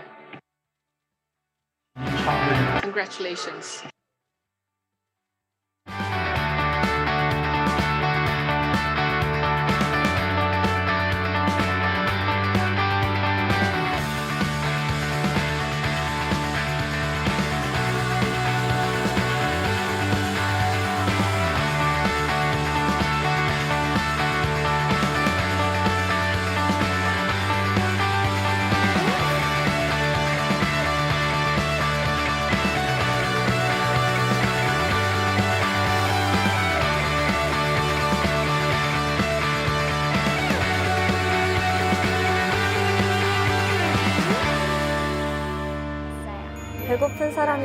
A world where no one is hungry, a world without racial discrimination, a world without COVID-19.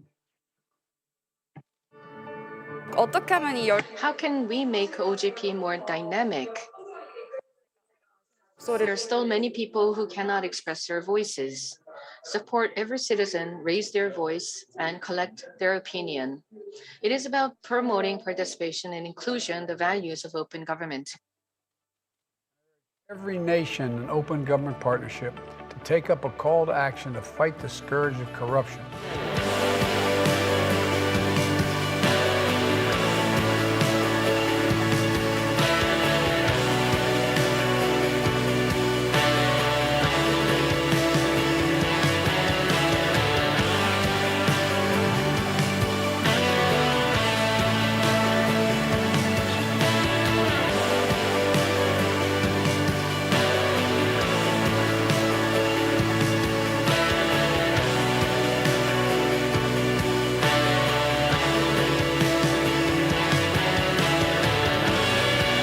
회복과 도약이 열린 정부의 가치 안에서 We believe that we can create a more open society.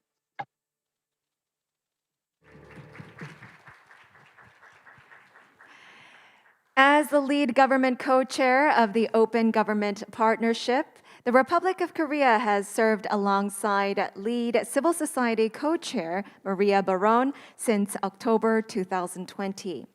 Their term will end at the end of 2021, so we will use this next segment to symbolically hand over the chairing of the partnership from the Republic of Korea and Maria Baron to the Republic of Italy and Aiden Eyakuz. This conversation will be facilitated by Shreya Basu, the Deputy Director of Country Support at the OGP Support Unit. Shreya Basu, you have the floor. Grazie, buongiorno partecipanti. Sono stati giorni fantastici. Per chi ha già partecipato a questo evento, quest'anno ci sono state molte differenze, ma sapete che la plenaria conclusiva è un momento di riflessione, un momento che ci serve per pensare a come utilizzare tutte le idee che abbiamo ascoltato. Days of the summit, all the pre-events, I could see the conclusions of OGP's just released decade report come alive across the many, many amazing sessions we've had.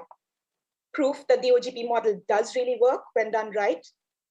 there are results that you, the global OGP community, can be truly proud of, but also the somber fact that there's still such a long way to go despite these successes. But interestingly also, concrete takeaways and recommendations on what can be done to get us there.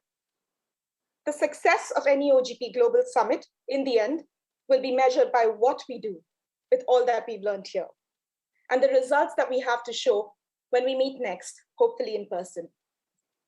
The future is very much in our hands as a community. In this next section, we're going to hear from the OGP co-chairs who have such a key role in setting the vision for the partnership as it enters the second decade. First, let's take a moment to recognize the incredible leadership shown by our outgoing co-chairs and hear their reflections as they get ready to hand the mantle over to the incoming chairs. Let's go first to Minister John Hae-chol, Minister of Interior and Safety of Korea, and Maria Baron, to reflect on their co-chair legacies, share their proudest achievement, and tell us about their highlights from the summit. Let's hear first from the Minister. 안녕하십니까. Good morning and good afternoon. I am John Hae-chol, Minister of the Interior and Safety of the Republic of Korea. It is time to end the three-day journey of the 2021 OGP Global Summit. The summit was valuable to all of us in that we engaged in active discussions on the three topics of civic participation, anti-corruption, and inclusive digital innovation, and looked for a new direction of global solidarity for better recovery and open renewal. As the representative of the chair country, I am very pleased that the summit has been successful thanks to much support and participation of so many government delegates and civil society members. Korea served as the 11th chair of OGP for the past year since October last year.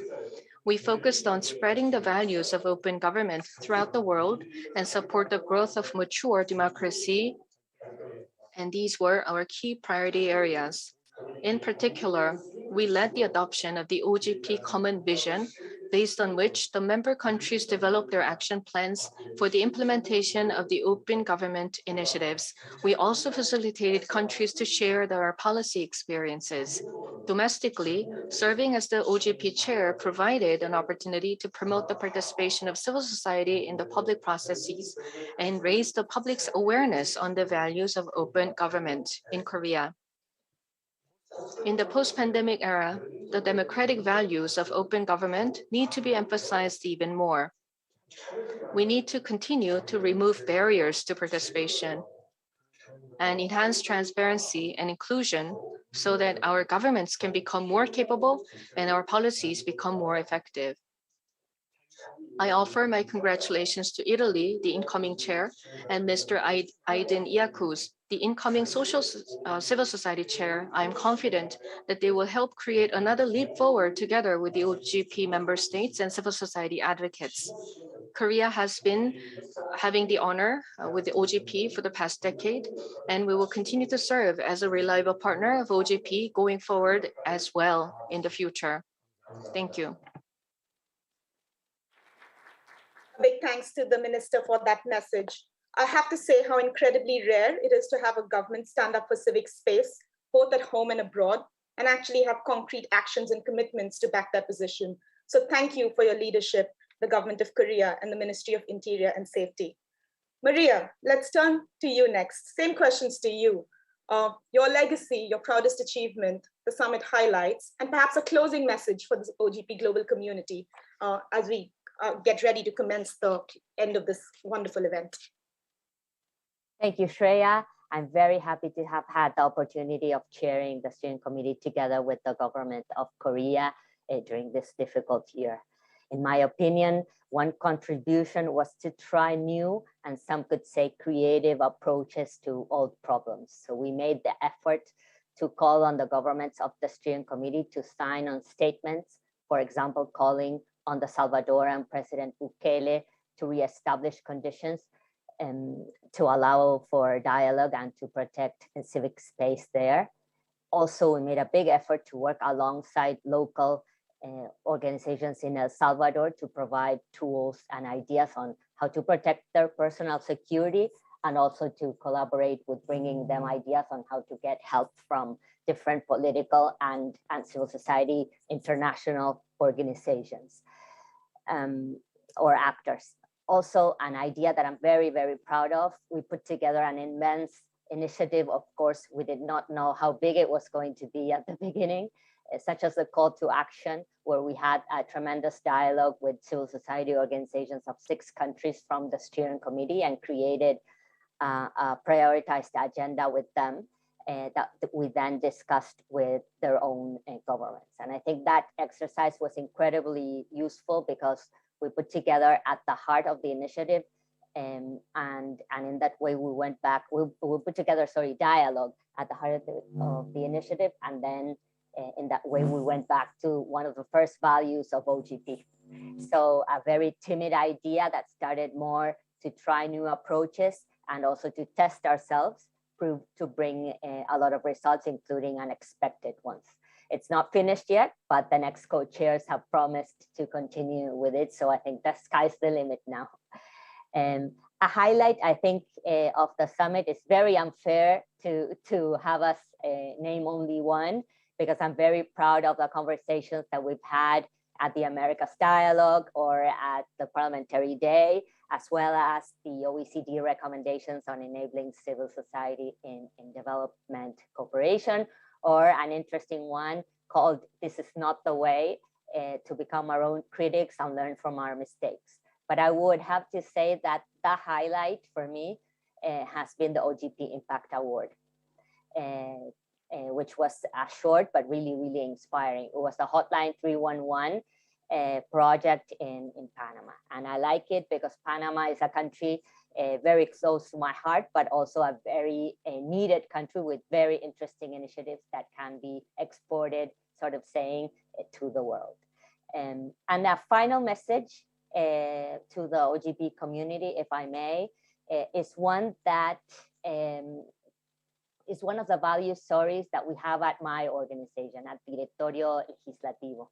And early on, when we started the organization, we agreed with our team that our philosophy or our approach, and it has accompanied us throughout all these years, was there is no such thing as a no. There's no such thing as a negative answer. And we felt that way because that is what happens to people in vulnerable situations. And we have the role to help change the world. And so I'm going to turn into Spanish now. Let me see, so I can get translated en español como mensaje final.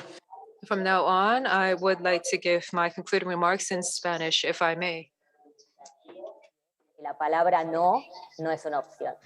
I am, as you know, part of Directorio Legislativo, and here we have the philosophy of saying never say no, because we understand that there are marginalized people around the world who have always been denied access to services.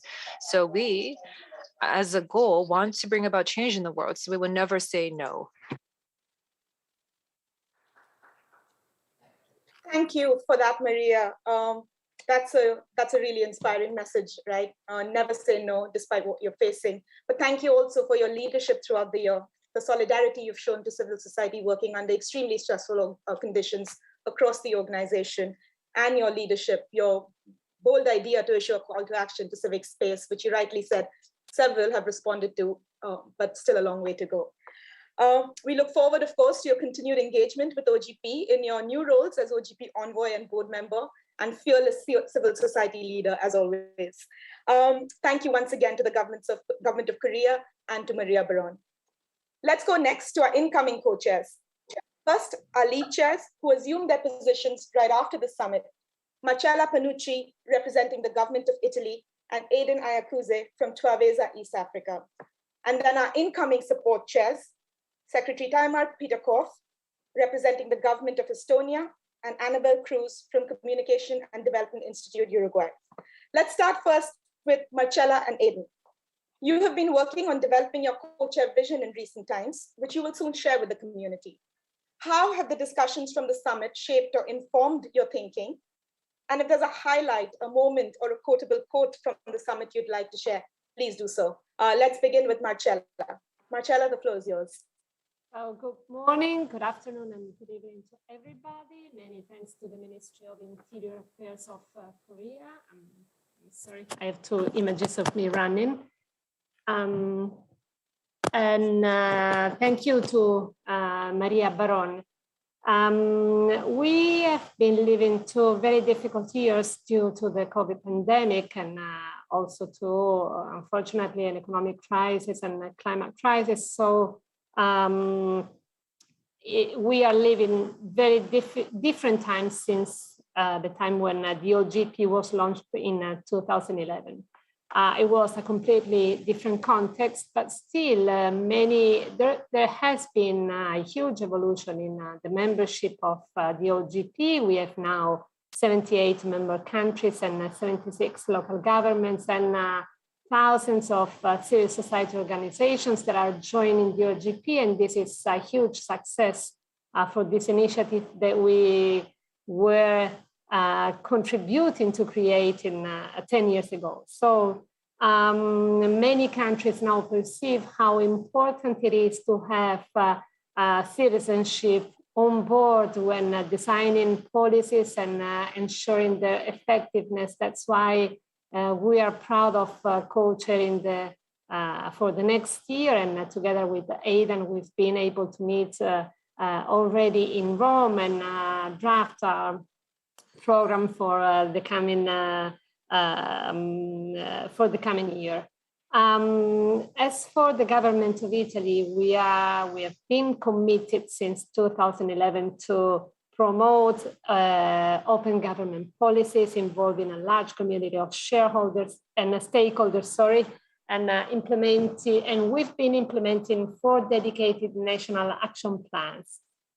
We put in place several initiatives, namely the Open Gov Week, the Open Gov Champion, and Open Coesione, which have been recognized as best practices. And recently, we have adopted some very important national reforms, starting from the mandatory public debate for infrastructures, National Digital Strategic Alliance, and we are going to strengthen the regulation of whistleblowing together with the adoption of a new legislation on transparency of lobbying. So we are really strengthening legislative infrastructure and the infrastructure for involving all social partners and citizenship when we design policies.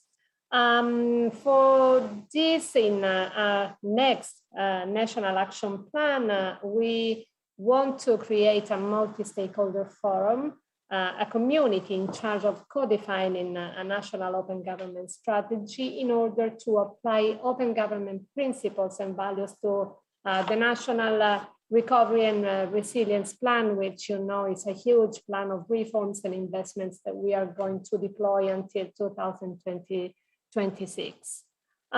So if we really want our democracies to overcome this crisis and be stronger and more resilient, we have to renew a trust relationship between citizens and governments. In order to do that, we want to safeguard the existence and recognize an adequate civic space where all the rights are protected and participation is ensured, reduce inequality between different groups of citizens by ensuring equal access to the public administration, to the information, and ensure the integrity of public policies in the face of hazard of corruption. To do that, as the steering committee co-chair for 2022, we are committed to stimulate all OGP members in collective action and the implementation of open government reforms. A European meeting to stimulate political support for open government and other regional meetings will be organized. We want to promote new spaces and ways of dialogue with civil society to make participation of stakeholders more inclusive and guide the partnership by setting priorities in relation to the challenges and opportunities of the next decade. In other words, and in conclusion, it is fundamental for all of us to advocate a relaunch of open government policies. And as we did in the context of the last G20 presidency, I think coming co-president of the partnership, we want to continue to take advantage of all international governmental meetings at European and global level to exchange best practices and promote open government principles. So finally, coming to my final statement, a few words, I'll read it. The year 2021 marks a decade of the OGP Global Initiative, which has been successful in terms of its duration, impacts, and a broad capacity to involve governments worldwide. But to be successful in the next decade too, we need to elaborate together a new vision for our partnership, and we as co-chair will support all partnership members in the definition process of such vision to be co-created together. So thanks a lot, and Aidan, the floor is yours.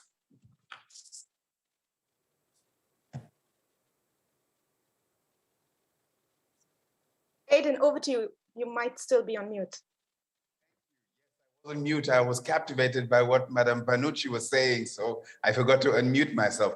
Thank you, and good morning, good afternoon, and good evening to all of you who are following this final plenary. And I have to say, I've had an amazing summit from Monday to now Friday. I think I've attended about 11 sessions, but I want to just share about 3 which stood out to me as really important in terms of looking ahead with what we do with this amazing partnership. The first one was yesterday's incredibly inspiring youth summit. I was able to listen just for one brief. They've had 10 policy ideas to present to the OGP family to work on. And I have to say, I actually was captivated by how Ms. Shaime Burjic actually introduced the group and said, and described them all as those of us who are crazy enough to think that we can shape democracy. And I just love that idea that these young people have the energy and the courage to think they can shape democracy. And they're absolutely right, because I think we collectively can. And as long as they have the energy to think they can shape democracies, it's fantastic. Look, ambition plus innovation can sound crazy at the beginning, but 10 years later, it's not so crazy anymore. And we actually heard this echoed by both Aruna Roy and Ambassador Samantha Power in the opening plenary session. So I really like that, and I look forward to working with the young people. The second thing was, in a quiet corner of the summit, there was a launch of the Open Government Africa Network, led by the Kingdom of Morocco. And for me, this is fantastic because Europe has a network. I think Asia has a network, OGP network, and it's about time that Africa, the region, also had a network of OGP members. And I really loved its launch for us to really work together to inspire each other and support each other to advance these pretty difficult commitments around improving government and governance for our citizens. So I look forward to working with the Kingdom of Morocco and with civil society partners across the continent to give this a lot of life.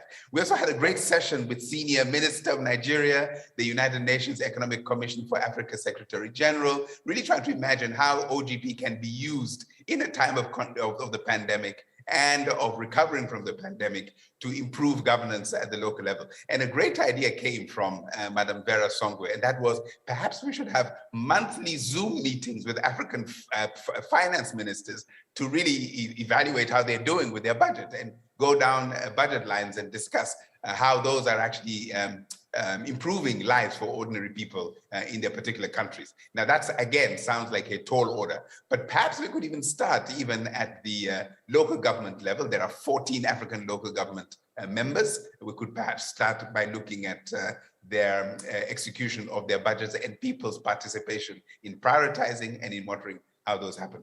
But my final highlight happened last night. And that was in a conversation, again, in a quiet corner. There were only about 50 of us on OGP Vital Signs, Insights from the First Decade of OGP Data. And for me, the headline from all of this is 2 words or 3 words. The OGP model works. You know, we've been operating for a decade, perhaps a little bit on a lot of hope and a bit of speculation and a lot of, expectation. but it was great to see the data show that actually this model does work. And in my note, I said, something we should be proud of. Here we are, it's been validated. And this is a pre-adolescent, we're not even adolescent yet at age 10, voluntary international effort at strengthening democracy, and it works. So for me, that is really super exciting. And so I want to just echo what Madam Panucci was saying in her statement there, and just to reiterate how the government of Italy and I really want to drive forward something that we are going to receive from Maria and the government of South Korea. And one really important thing is to increase political support for expanding civic space and public participation. You heard it from Italy, you're hearing it from me. We're going to continue driving that agenda forward because I think it is one of the taller mountains, the steeper cliffs that we have to climb as a partnership. The second one is to continue to show now how the OGP model works, not just as a mechanism, but actually in delivering results. And so we are going to promote reforms that directly improve people's lives so they can see a direct link between open, transparent, and accountable government and improvement in their own lives. And finally, I'll be very proud to work with the government of Italy to lead a strategic conversation within and beyond the partnership to ensure that for the second decade, our approach and our priorities are fit for the purpose for which they were created, but also for the challenges that are coming up ahead of us. One of which is to protect and promote democracy. The other is how to combat the big challenge of climate change together in a manner that keeps us together as humanity. So I really look forward to working with the government of Italy, and I really am grateful for the amazing leadership from Maria and from the government of South Korea. Thank you. Thank you to Ms. Panucci and Aidan. I'm sure the community is very reassured in hearing your commitment both to open response and open recovery, the call to action issued right at the start of this pandemic, but also to public participation, civic space, investing more in local. It's quite the challenge you've set yourselves. Aidan, I have to say that with your fantastic contributions in the many sessions you referred to, as well as ones you moderated ever so elegantly, there's also growing momentum for you to add another hat to the hats you already wear. There have been calls to make you moderator or chair or panelist for life. So I'm not sure you or any others would approve of lifetime appointments in this community, but just be prepared for that. Okay, let's turn next to Secretary Peter Kopp and Annabelle Cruz, incoming support chairs. Secretary Annabelle, there's some time, of course, for you to set and announce your priorities in this rapidly changing world. But how has what you've heard during this summit shaped your early thinking? What are some highlight moments for you? Over to you, Secretary Peter Kopp. Thank you. Well, first, it was amazing to see for myself the work in action, how the civil society and the governments are working together, and it assured me of the strength of the OGP, that how it brings these two sides, civil society and government, together. We were happy to see that the co-creation, the word co-creation was used so many times. We are working with it here in Estonia, and I'm very happy to see that there's a lot that we can learn from each other and share with each other on that.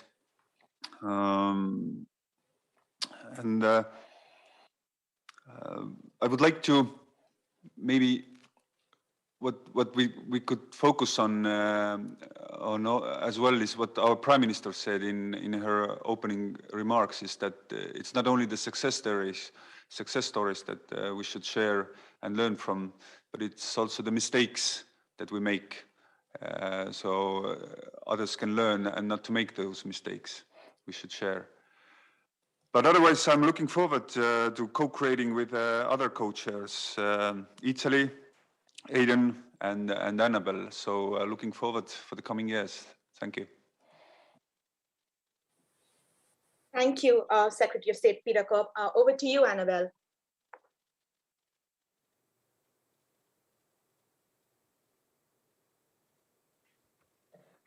Muchas gracias. Thank you very much. I would like to begin by extending my gratitude to the Republic of Korea and to Maria Baron for doing such a good job organizing this global summit, and of course for your leadership over the past 2 years. Thank you very much. And this week, we were able to have the opportunity to witness what we can do with open government. We're able to hear the voices of many people across open governments, national governments, local governments. And this showed us that the open government partnership has the power to change people's lives, and that in the public sector, when it comes to policies and different strategies and plans, that we can actually bring about real change. Over the past 10 years, we were able to see not just institutional change, but that we were able to mature as a platform. The voices that we heard over the past several days was that this is not enough. We are not satisfied, that we have to be even more ambitious and do even more in certain areas. We have to be even more audacious and try to bring about revolutionary change in many different areas. Our partnership has come a long way, and yes, it has created many results, but when it comes to freedom of expression, freedom of assembly, and freedom of participation, that we have to still understand the fact that there are limitations to many of these civic freedoms. In fact, around the world, over 90% of the world's population are seeing severe limits to their civic freedoms. In this situation, next January, as the vice chair of OGP, I will be also playing a role in trying to bring about my support to the values of OGP. And I would like to say that I will be very loyal to and faithful to the values of OGP, and I am going to work on 3 particular fronts. And as has been mentioned by the other speakers ahead of me, these 3 areas, first of all, is the advocacy for civic space. If civic space is not open and if it's not meaningful, then I don't believe that it will not have any meaning for the people. As the government of the Republic of Korea and Maria Baron has begun, we had to continue to promote and sustain these efforts. The second is the OGP agenda, and we have to make sure that it has to be inclusive and open, and that we need to see more inclusive and open local governments. In our partnership, I believe that local governments play a very central role. And in particular, we need to be able to see that civil society can be very open and accountable, that we can guarantee this kind of openness and transparency and accountability of the civil society. And we have to engage with this through monitoring and action plan, not just at the national government level, but also at the local government level, so that the voices of the people, the voices of the citizens can be heard. But does not stop at just being heard, but that the necessary resources and the funding can reach them in a way that is very transparent. And this is something that the government should take the lead on. And lastly, if I may, is that we have been working together with the steering committee, together with the OGP, to try to create open values. And this is also something that we are very proud and happy of.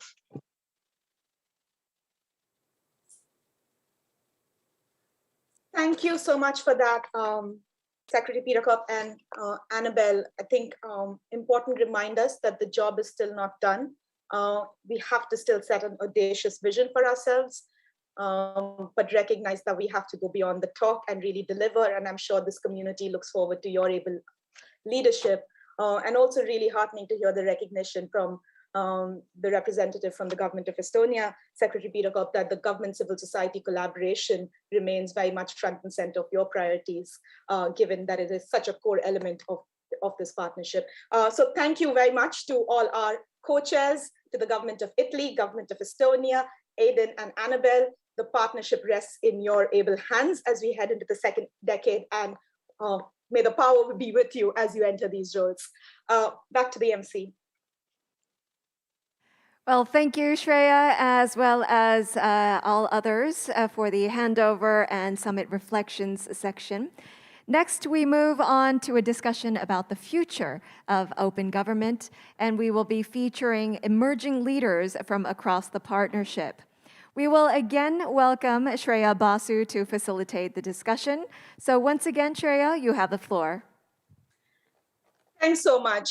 Aidan almost gave a spoiler to the second dialogue when he was talking to us about his reflections from the youth, but let's get into it now. So when we look around the world today, it's easy to be overwhelmed by the challenges we face, right? And we've heard so many of them repeated throughout this week. But as we come to the end of the summit, let us remind ourselves of the amazing impact that emerging leaders of our movement are creating, whether it's in holding the line where civic space is restricted, tracking government expenditure to ensure that it's prudent and effective, bringing ideas and innovation, or campaigning for climate action or environmental rights. Let's turn to some of these voices.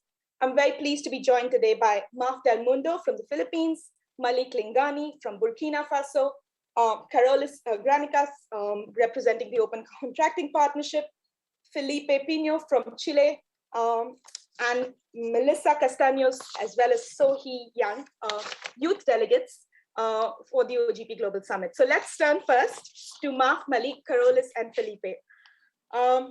As emerging leaders working on open government, what inspires you to take action in your communities or areas of work? And what is the one call to action from the OGP Global Summit that you're excited to work on as we move forward? Maf, let's start with you. Thank you, Shreya, and the Open Government Partnership for inviting me to be part of this closing plenary. It is an honor to share with you our experiences and aspiration for the open government advocacy. I will start my sharing by answering your question about what motivates me to take an action in my areas of work. I think that's a difficult question to answer.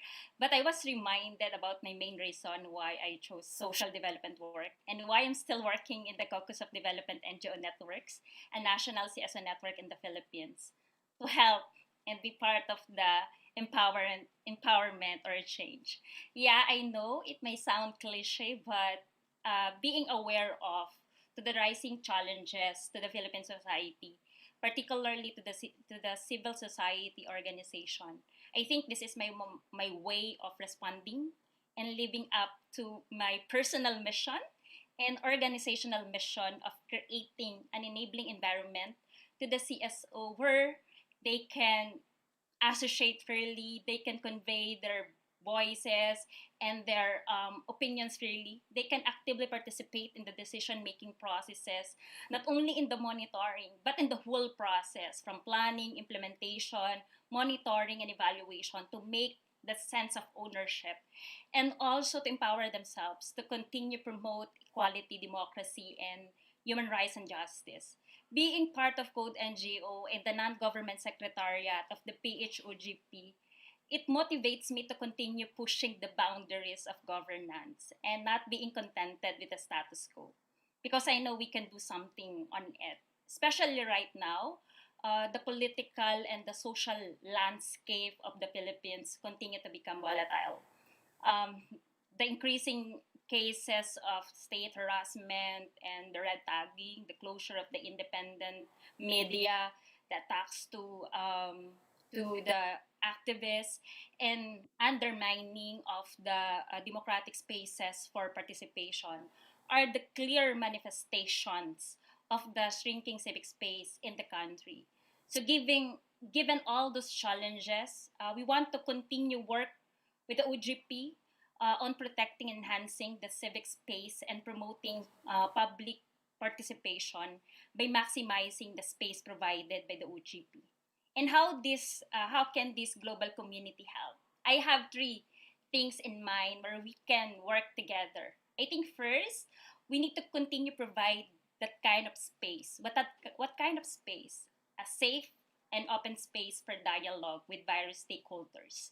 Yet, yes, there's a lot of spaces are slowly closing in, but we know that space provided by the OGP for constructive engagement continues to be accessible. Particularly in the context in the Philippines, the government and the non-government are still seen as equals and consider as each other partners for development. Second, I think we need to continue to use OGP as a medium for the government to communicate reforms and closing the feedback loops. Rather than simply replying noted and thank you, but I think goes more on saying that this is what we're doing to address the concern of the civil society and the CSOs. Embracing OGP values and practicing these values. I think government can restore people's trust in public institution and also can effectively respond to the demand of the citizens in order to increase transparency, accountability, stakeholder participation. Lastly, I think we need to continue support and facilitate a peer learning exchange among and within OGP member countries, both for government and non-government. Because we experience the same situation, most of us experience the same situation. I think we need to have that kind of learning exchange to understand each other context, to learn from each other experiences and collaborate for a common advocacy. Particularly, we are now, in the Philippines, we are crafting the 6th National Action Plan, and we are really hoping to include an ambitious and impactful commitment to strengthen civic space and public participation. And I think I will end my sharing by saying that things do not always happen the way we would have wanted. What makes our engagement interesting is the challenges that we face. But what makes it more interesting is turning those challenges into inspirations for us to move forward and continue my mission to help and to create an enabling environment for CSOs. That I will end by challenging the non-government sector and the government sectors to be like a river. Imagine a river that the water continue flows even there's a lot of rocks that blocking on their way. I want to challenge the non-government actors to be like a river. If along the way our path will be black, take courage to seek alternative paths. There's a lot of paths. We have to find it. Thank you for the opportunity. Good morning, good afternoon, and good evening to everyone. Thank you for that, Mark. And I know that when Maria said don't take no for an answer in her closing message, that is very much the spirit you embody in the work that you do in the Philippines. Let's go to Malik next. We are running a little behind time, so let's do our best to make sure that we don't keep the production team for too long. Malik, over to you. What gives you inspiration? What is the one call to action you're excited to work on? Merci beaucoup de me donner la parole. C'est un excellent plaisir. Thank you very much. I'm very happy to be part of this closing plenary. And today we're discussing our sources of inspiration. And also we're discussing what we can achieve through OGP. And this is a great opportunity. For the past 3 days, we were able to exchange experiences among the member states, and we were able to learn from each other. I am a young person living in Burkina Faso, and I am also a co-founder and chair of a non-governmental organization. President Obama first proposed OGP 10 years ago, and at that time, governance was crucial, and there was a recognition that governance in Africa would lead to better stability and more freedom, and that was our motivation. So we are committed to these values, and that is why we decided to join the OGP initiative. And since 2011, the OGP has been growing together with many stakeholders, and we were able to produce tangible results. And as we celebrate the 10th anniversary of OGP, we now understand that OGP can be a very big driving force of change. When democracy is threatened in one country, this will have negative impact on democracies around the world. Therefore, we need to continue to create a network for open government. In other words, we wish to create a network for open government among the French-speaking countries. And by utilizing this type of network, we can engage our citizens more effectively, and we can also increase accessibility to information. And we can also guarantee the right to assembly and the right to association, and we can expand civic space. And in doing so, we will be able to join forces in creating a more open government. And once again, I'd like to remind you of the importance of global solidarity, and we need to provide financial resources and other resources to bring about innovation in our governance. So by renewing our democracy, we can make our government more open. It is because without civil society and without civic participation, we can never succeed in achieving a sustainable development, and we can never succeed in creating a new democracy. So what I am urging you is to create global solidarity. Thank you. Thanks, Malik, for that call to global solidarity, but also in reminding us that the messages from the founders still resonate and keep the community going. Let's turn quickly to Carolis. Carolis, your inspiration. Great, thank you so much, Shreya, and thank you, OGP, for having us. So my name is Carolis. I work for Open Contracting Partnership, a silo-busting collaboration between governments, businesses, and non-governmental organizations. And we work to transform public spending using open government principles. And as you know, open contracting has emerged as one of the key parts of open governments, and the one with huge impacts, actually, which might not actually be a huge surprise, as procurement is often a third of all government spending and is central to economic opportunity and fair play in any economy, really. But today, since I have this platform and we live in challenging times, I want to give us all yet another challenge. We have to demonstrate that open and inclusive ways are better. That's the bottom line. Working in the open and going the extra mile to be inclusive is messy, it's challenging, it takes time, it's hard work. We know that, we've been there. So we really have to be able to demonstrate why it is better, why open is better. My own country, Lithuania, for example, chose to publish all COVID-19 contracts as user-friendly data, which not only helped them improve trust immediately, but helped coordination and made the pandemic response measurably better. And the government liked it so much, actually, that it's now putting open contracting at the core of its new e-procurement system. And I think there's really more we can do as a movement there to track the real impacts of how open is better for citizens. We begin to see how to do that for procurement slowly, where we see that open government's approaches not only improve competition, they encourage small, medium enterprises, they save money, save time, but also delivering more affordable medicines, for example, and better school infrastructure where it's needed the most. And today especially, I would like to use the opportunity to encourage our reformers, please be bold.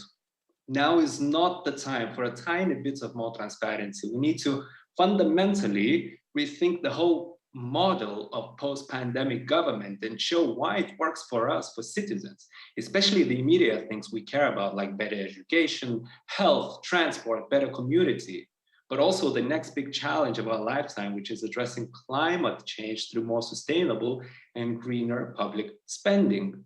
And lastly, that's where I will conclude, let's go beyond the usual suspects. Let's bring in business and local service providers. Let's get outside the capitals and into the regions. And I know we have heard it before, and that's why I love how open government is taking root in cities and regions lately.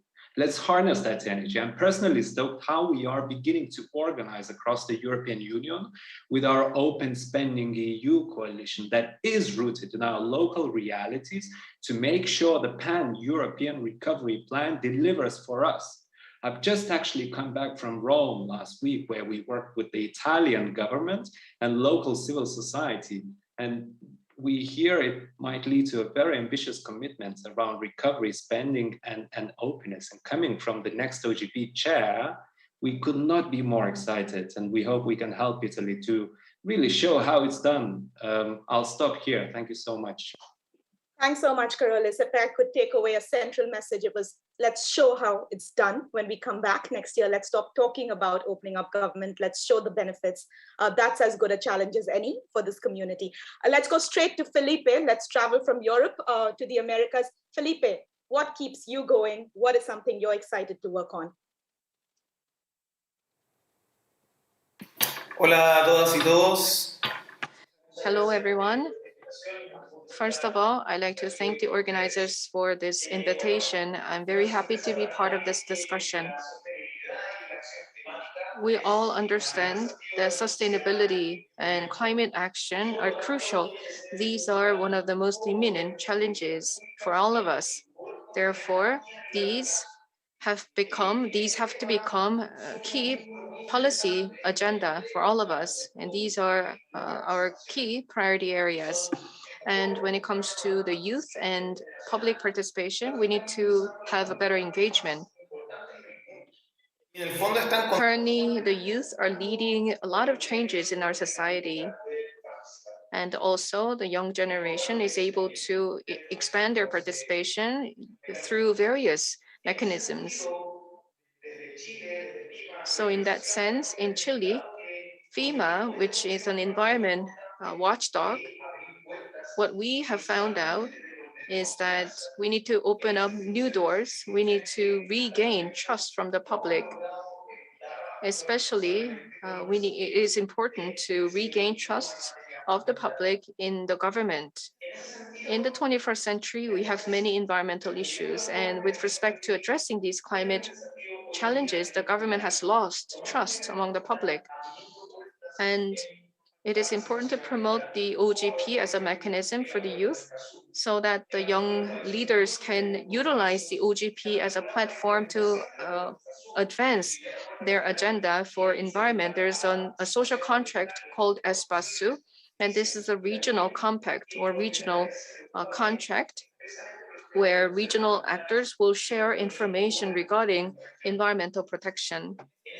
And also this information sharing agreement is about protecting environmental activists. So if we can make a linkage between OGP and this type of regional arrangement, we can allow more youth to participate in the process. Also, when you think about our ongoing challenges, I believe that we need to take appropriate measures now and take the right actions now so that we can bring about changes in the future, especially by utilizing the open government platform. Chile has not signed the Espasu agreement, but we will continue our effort in this regard. So this Espasu agreement as a regional mechanism has several priority areas, and we need to remember them. And also there is this mandate about publishing public procurement and contract information. And this is included in this arrangement, and there will be many decisions to be made. And I hope that more youth will participate in this decision-making process.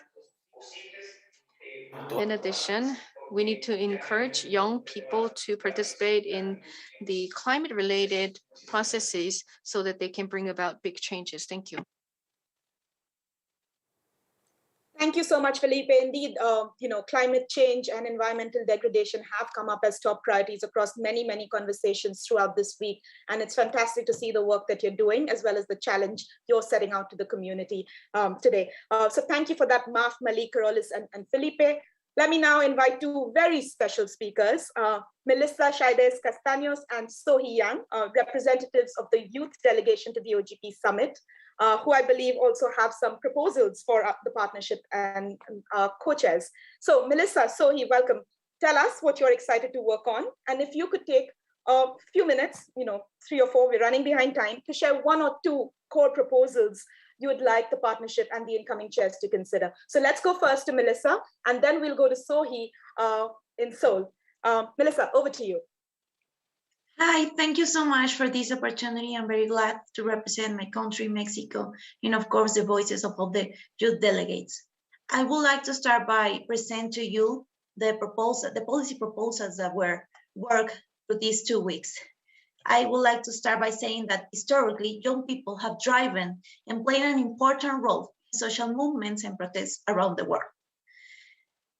The OGP platform is an important opportunity to include our voice in the action plans that are built together with the governments. Public problems such as corruption, the repressive conditions for civic space, the absence of spaces for participation have different effects on each social group, and young people are no exception.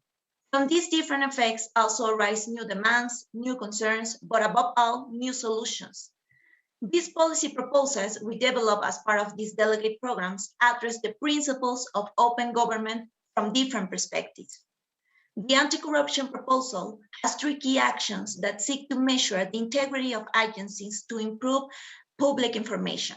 Also establish multi-stakeholder schemes to strengthen the institution and of course, mechanisms for citizen participation.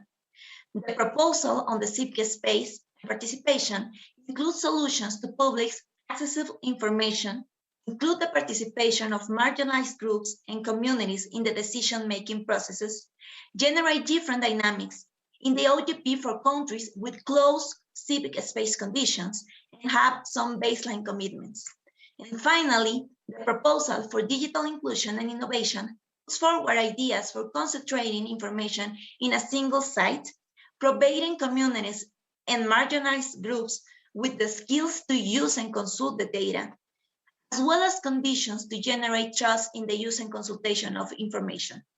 In general terms, these proposals seek to strengthen and increase the transparency and accountability, create multi-stakeholder mechanisms in co-creation process, innovate the anti-corruption strategies, and of course, empower citizens. I would like to close this with this idea. For the last 10 years, the OGP platform has been an innovative space that has managed to bring the civil society and the government in the same table to work as a team. So for that, we hope that the members of the steering committee bet on these proposals generated by youth delegates from all around the world and maintain this spirit of innovation by creating new strategies that became a reference to include the voice of the youth. So thank you so much for this opportunity. I'm very glad to be here. Thank you so much to the Accountability Lab team, the OGP, and of course, the government of Korea. Thanks. Thank you, Melissa. Sohi, our speaker in Seoul. Over to you, Sohi, for the last word. What is the key takeaway you want our co-chairs to leave? Thank you. Good evening, good afternoon, good morning, and 안녕하세요, everyone. I think we're not getting sound from Seoul.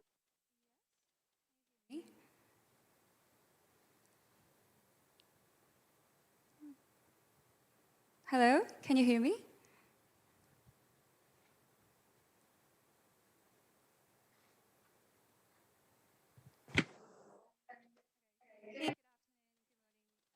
Everyone, 안녕하세요.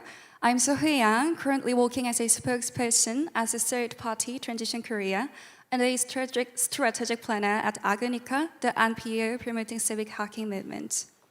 Well, first of all, thank you for giving me this honorable opportunity to deliver the policy recommendation on behalf of 26 passionate youth delegates.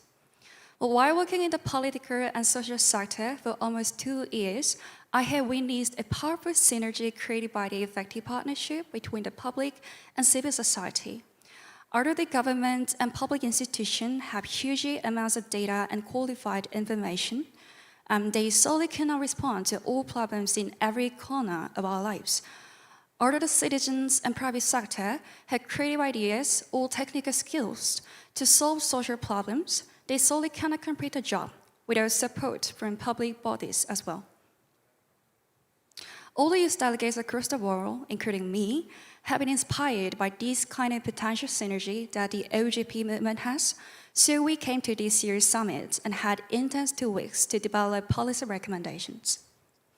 Under the main topics including civic space and public participation, anti-corruption, and inclusive digital innovation, the youth delegates have actively engaged in the series of discussions and elaborated recommendations for each section. For civic space and public participation, young people think it is essential to create an open and inclusive government decision-making process, especially for the marginalized groups.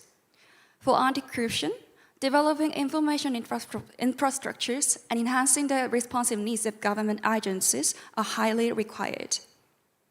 For inclusive digital innovation, it is critical to enhance accessibility to public information and data so that it encourages civic participation and public engagement.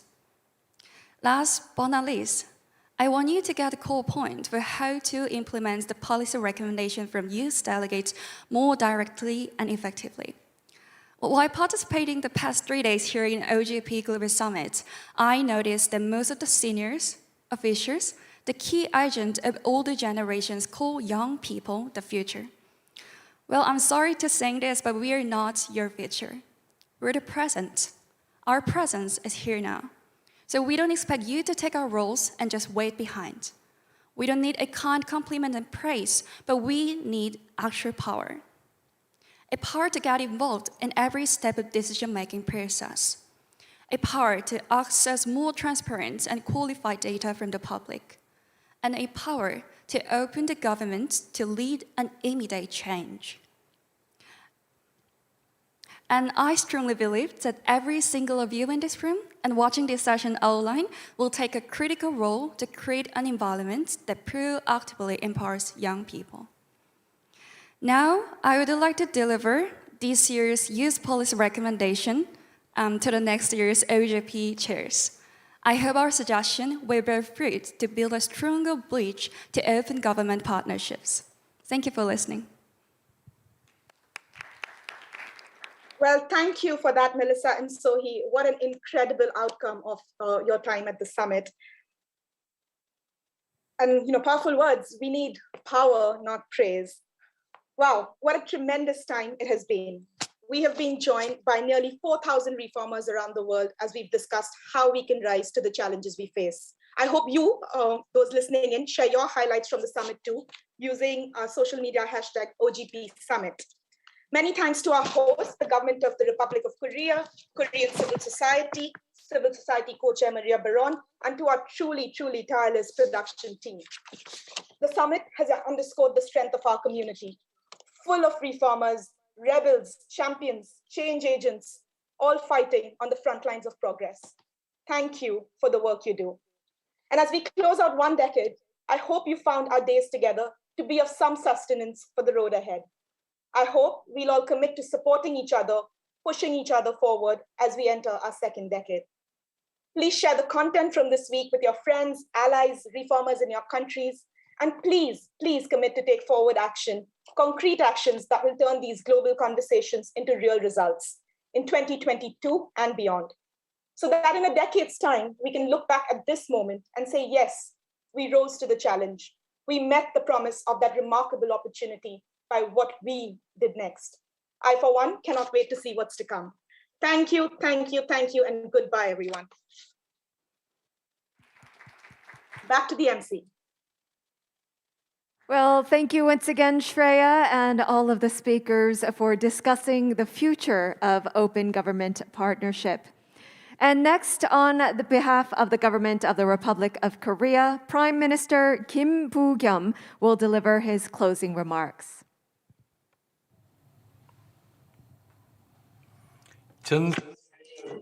Members of civil society and governments from around the world, it is a pleasure to greet you all. I am Kim Bu-kyum, Prime Minister of the Republic of Korea. I would like to extend my sincerest congratulations to all of you on the successful close of the 2021 Open Government Partnership Global Summit. As the chair of this Global Summit, The Republic of Korea is extremely pleased to have hosted this gathering and also commemorate the 10th anniversary of the launch of the OGP. I would like to take this moment to thank Minister Jeon Hae-chul of the Interior of the Republic of Korea, Maria Barong, co-chair of the OGP, and Sanjay Pradhan, CEO of the OGP, for organizing this event so successfully despite the COVID-19 crisis. Above all, I would like to extend my gratitude and deepest encouragement to the representatives of governments, civil society organizations, and international organizations around the world who have shared with us their valuable wisdom and passion for the last 3 days. Distinguished guests, when former US President Barack Obama launched the Open Government Partnership 10 years ago, he presented the goal of governments for the people, of the people, and by the people. To achieve this goal, the foremost priority is to guarantee the transparency of public information to the citizens and to civil society. Particularly in the digital era, the issue of transparent disclosure and use of data that is being produced by the public sector have become singularly important. Governments should not monopolize this data, but seek to open it to the public so that it can be integrated with information from the private sector and be met with the unique ideas from citizens to create more creative and more user-friendly policies. Governments that seek to be for the people must also firmly cut the cycle of corruption. Citizens must participate and monitor the process so that loopholes and foul play cannot take down any roots. Only when dishonesty and corruption are eradicated can everyone be free from discrimination and marginalization. I hope that all the governments and civil society organizations participating in this global summit will once again reaffirm this founding spirit of the OGP. Distinguished guests from governments and civil society organizations around the world. As humanity seeks to return to life as we knew it, we are facing yet another grave challenge. The new COVID-19 virus, Omicron, is rapidly spreading across the world, especially targeting those countries with low vaccination rates. It is here that once again we are faced with a lesson that the global community is closely connected, meaning that if we cannot recover together, then no single person is safe. By sharing vaccines and therapeutics and supporting the medical systems of least developed nations, all of us can return to safe, everyday lives on the basis of an inclusive recovery. To support the world's inclusive recovery and inclusive leap forward, the government of the Republic of Korea will be a partner to the OGP until the very end. Once again, congratulations on the 10th anniversary of the launch of the Open Government Partnership and the successful close of the 2021 OGP Global Summit. Thank you very much for your hard work. Thank you for your kind remarks, Prime Minister. And finally, we have a celebratory performance to commemorate the successful hosting of the 2021 OGP Global Summit. So please welcome, with a big round of applause, Korea's iconic female singer, Park Ki-young.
and all my soul so weary when troubles come and my heart pretend be, then I am still and wait here in the silence until you come and sit a while with me.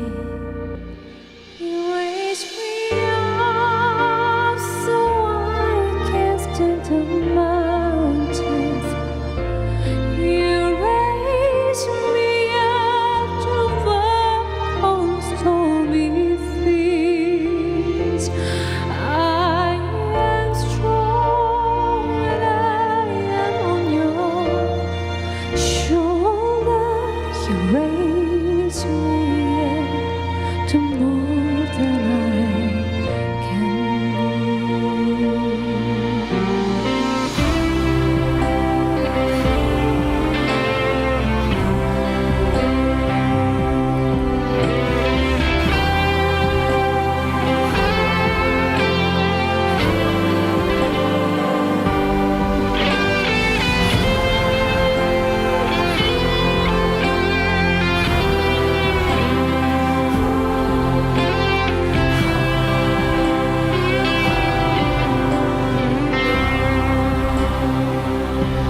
You raise me up so I can stand the mountains.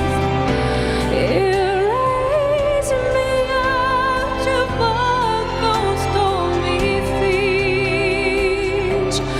I am strong when I am on your shoulders. You raise me up to more than I can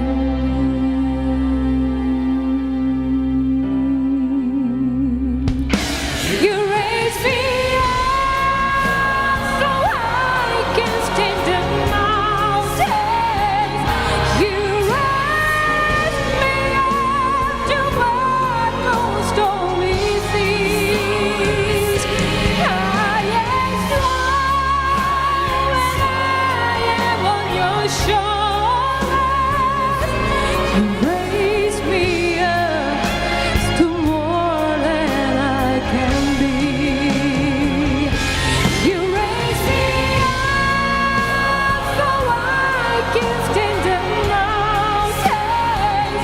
You raise me up to walk on stormy seas. I am strong and I am on your shoulders. You raise me up to more than I can be. You raise me up to more than I can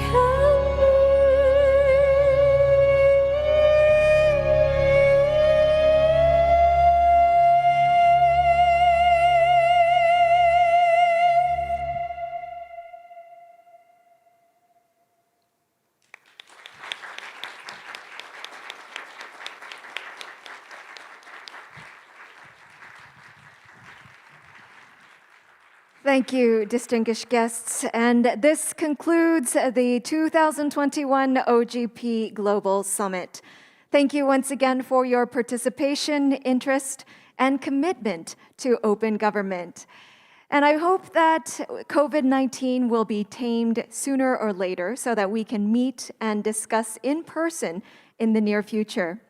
In the meantime, please do stay safe and healthy. But for now, I say goodbye. Thank you very much.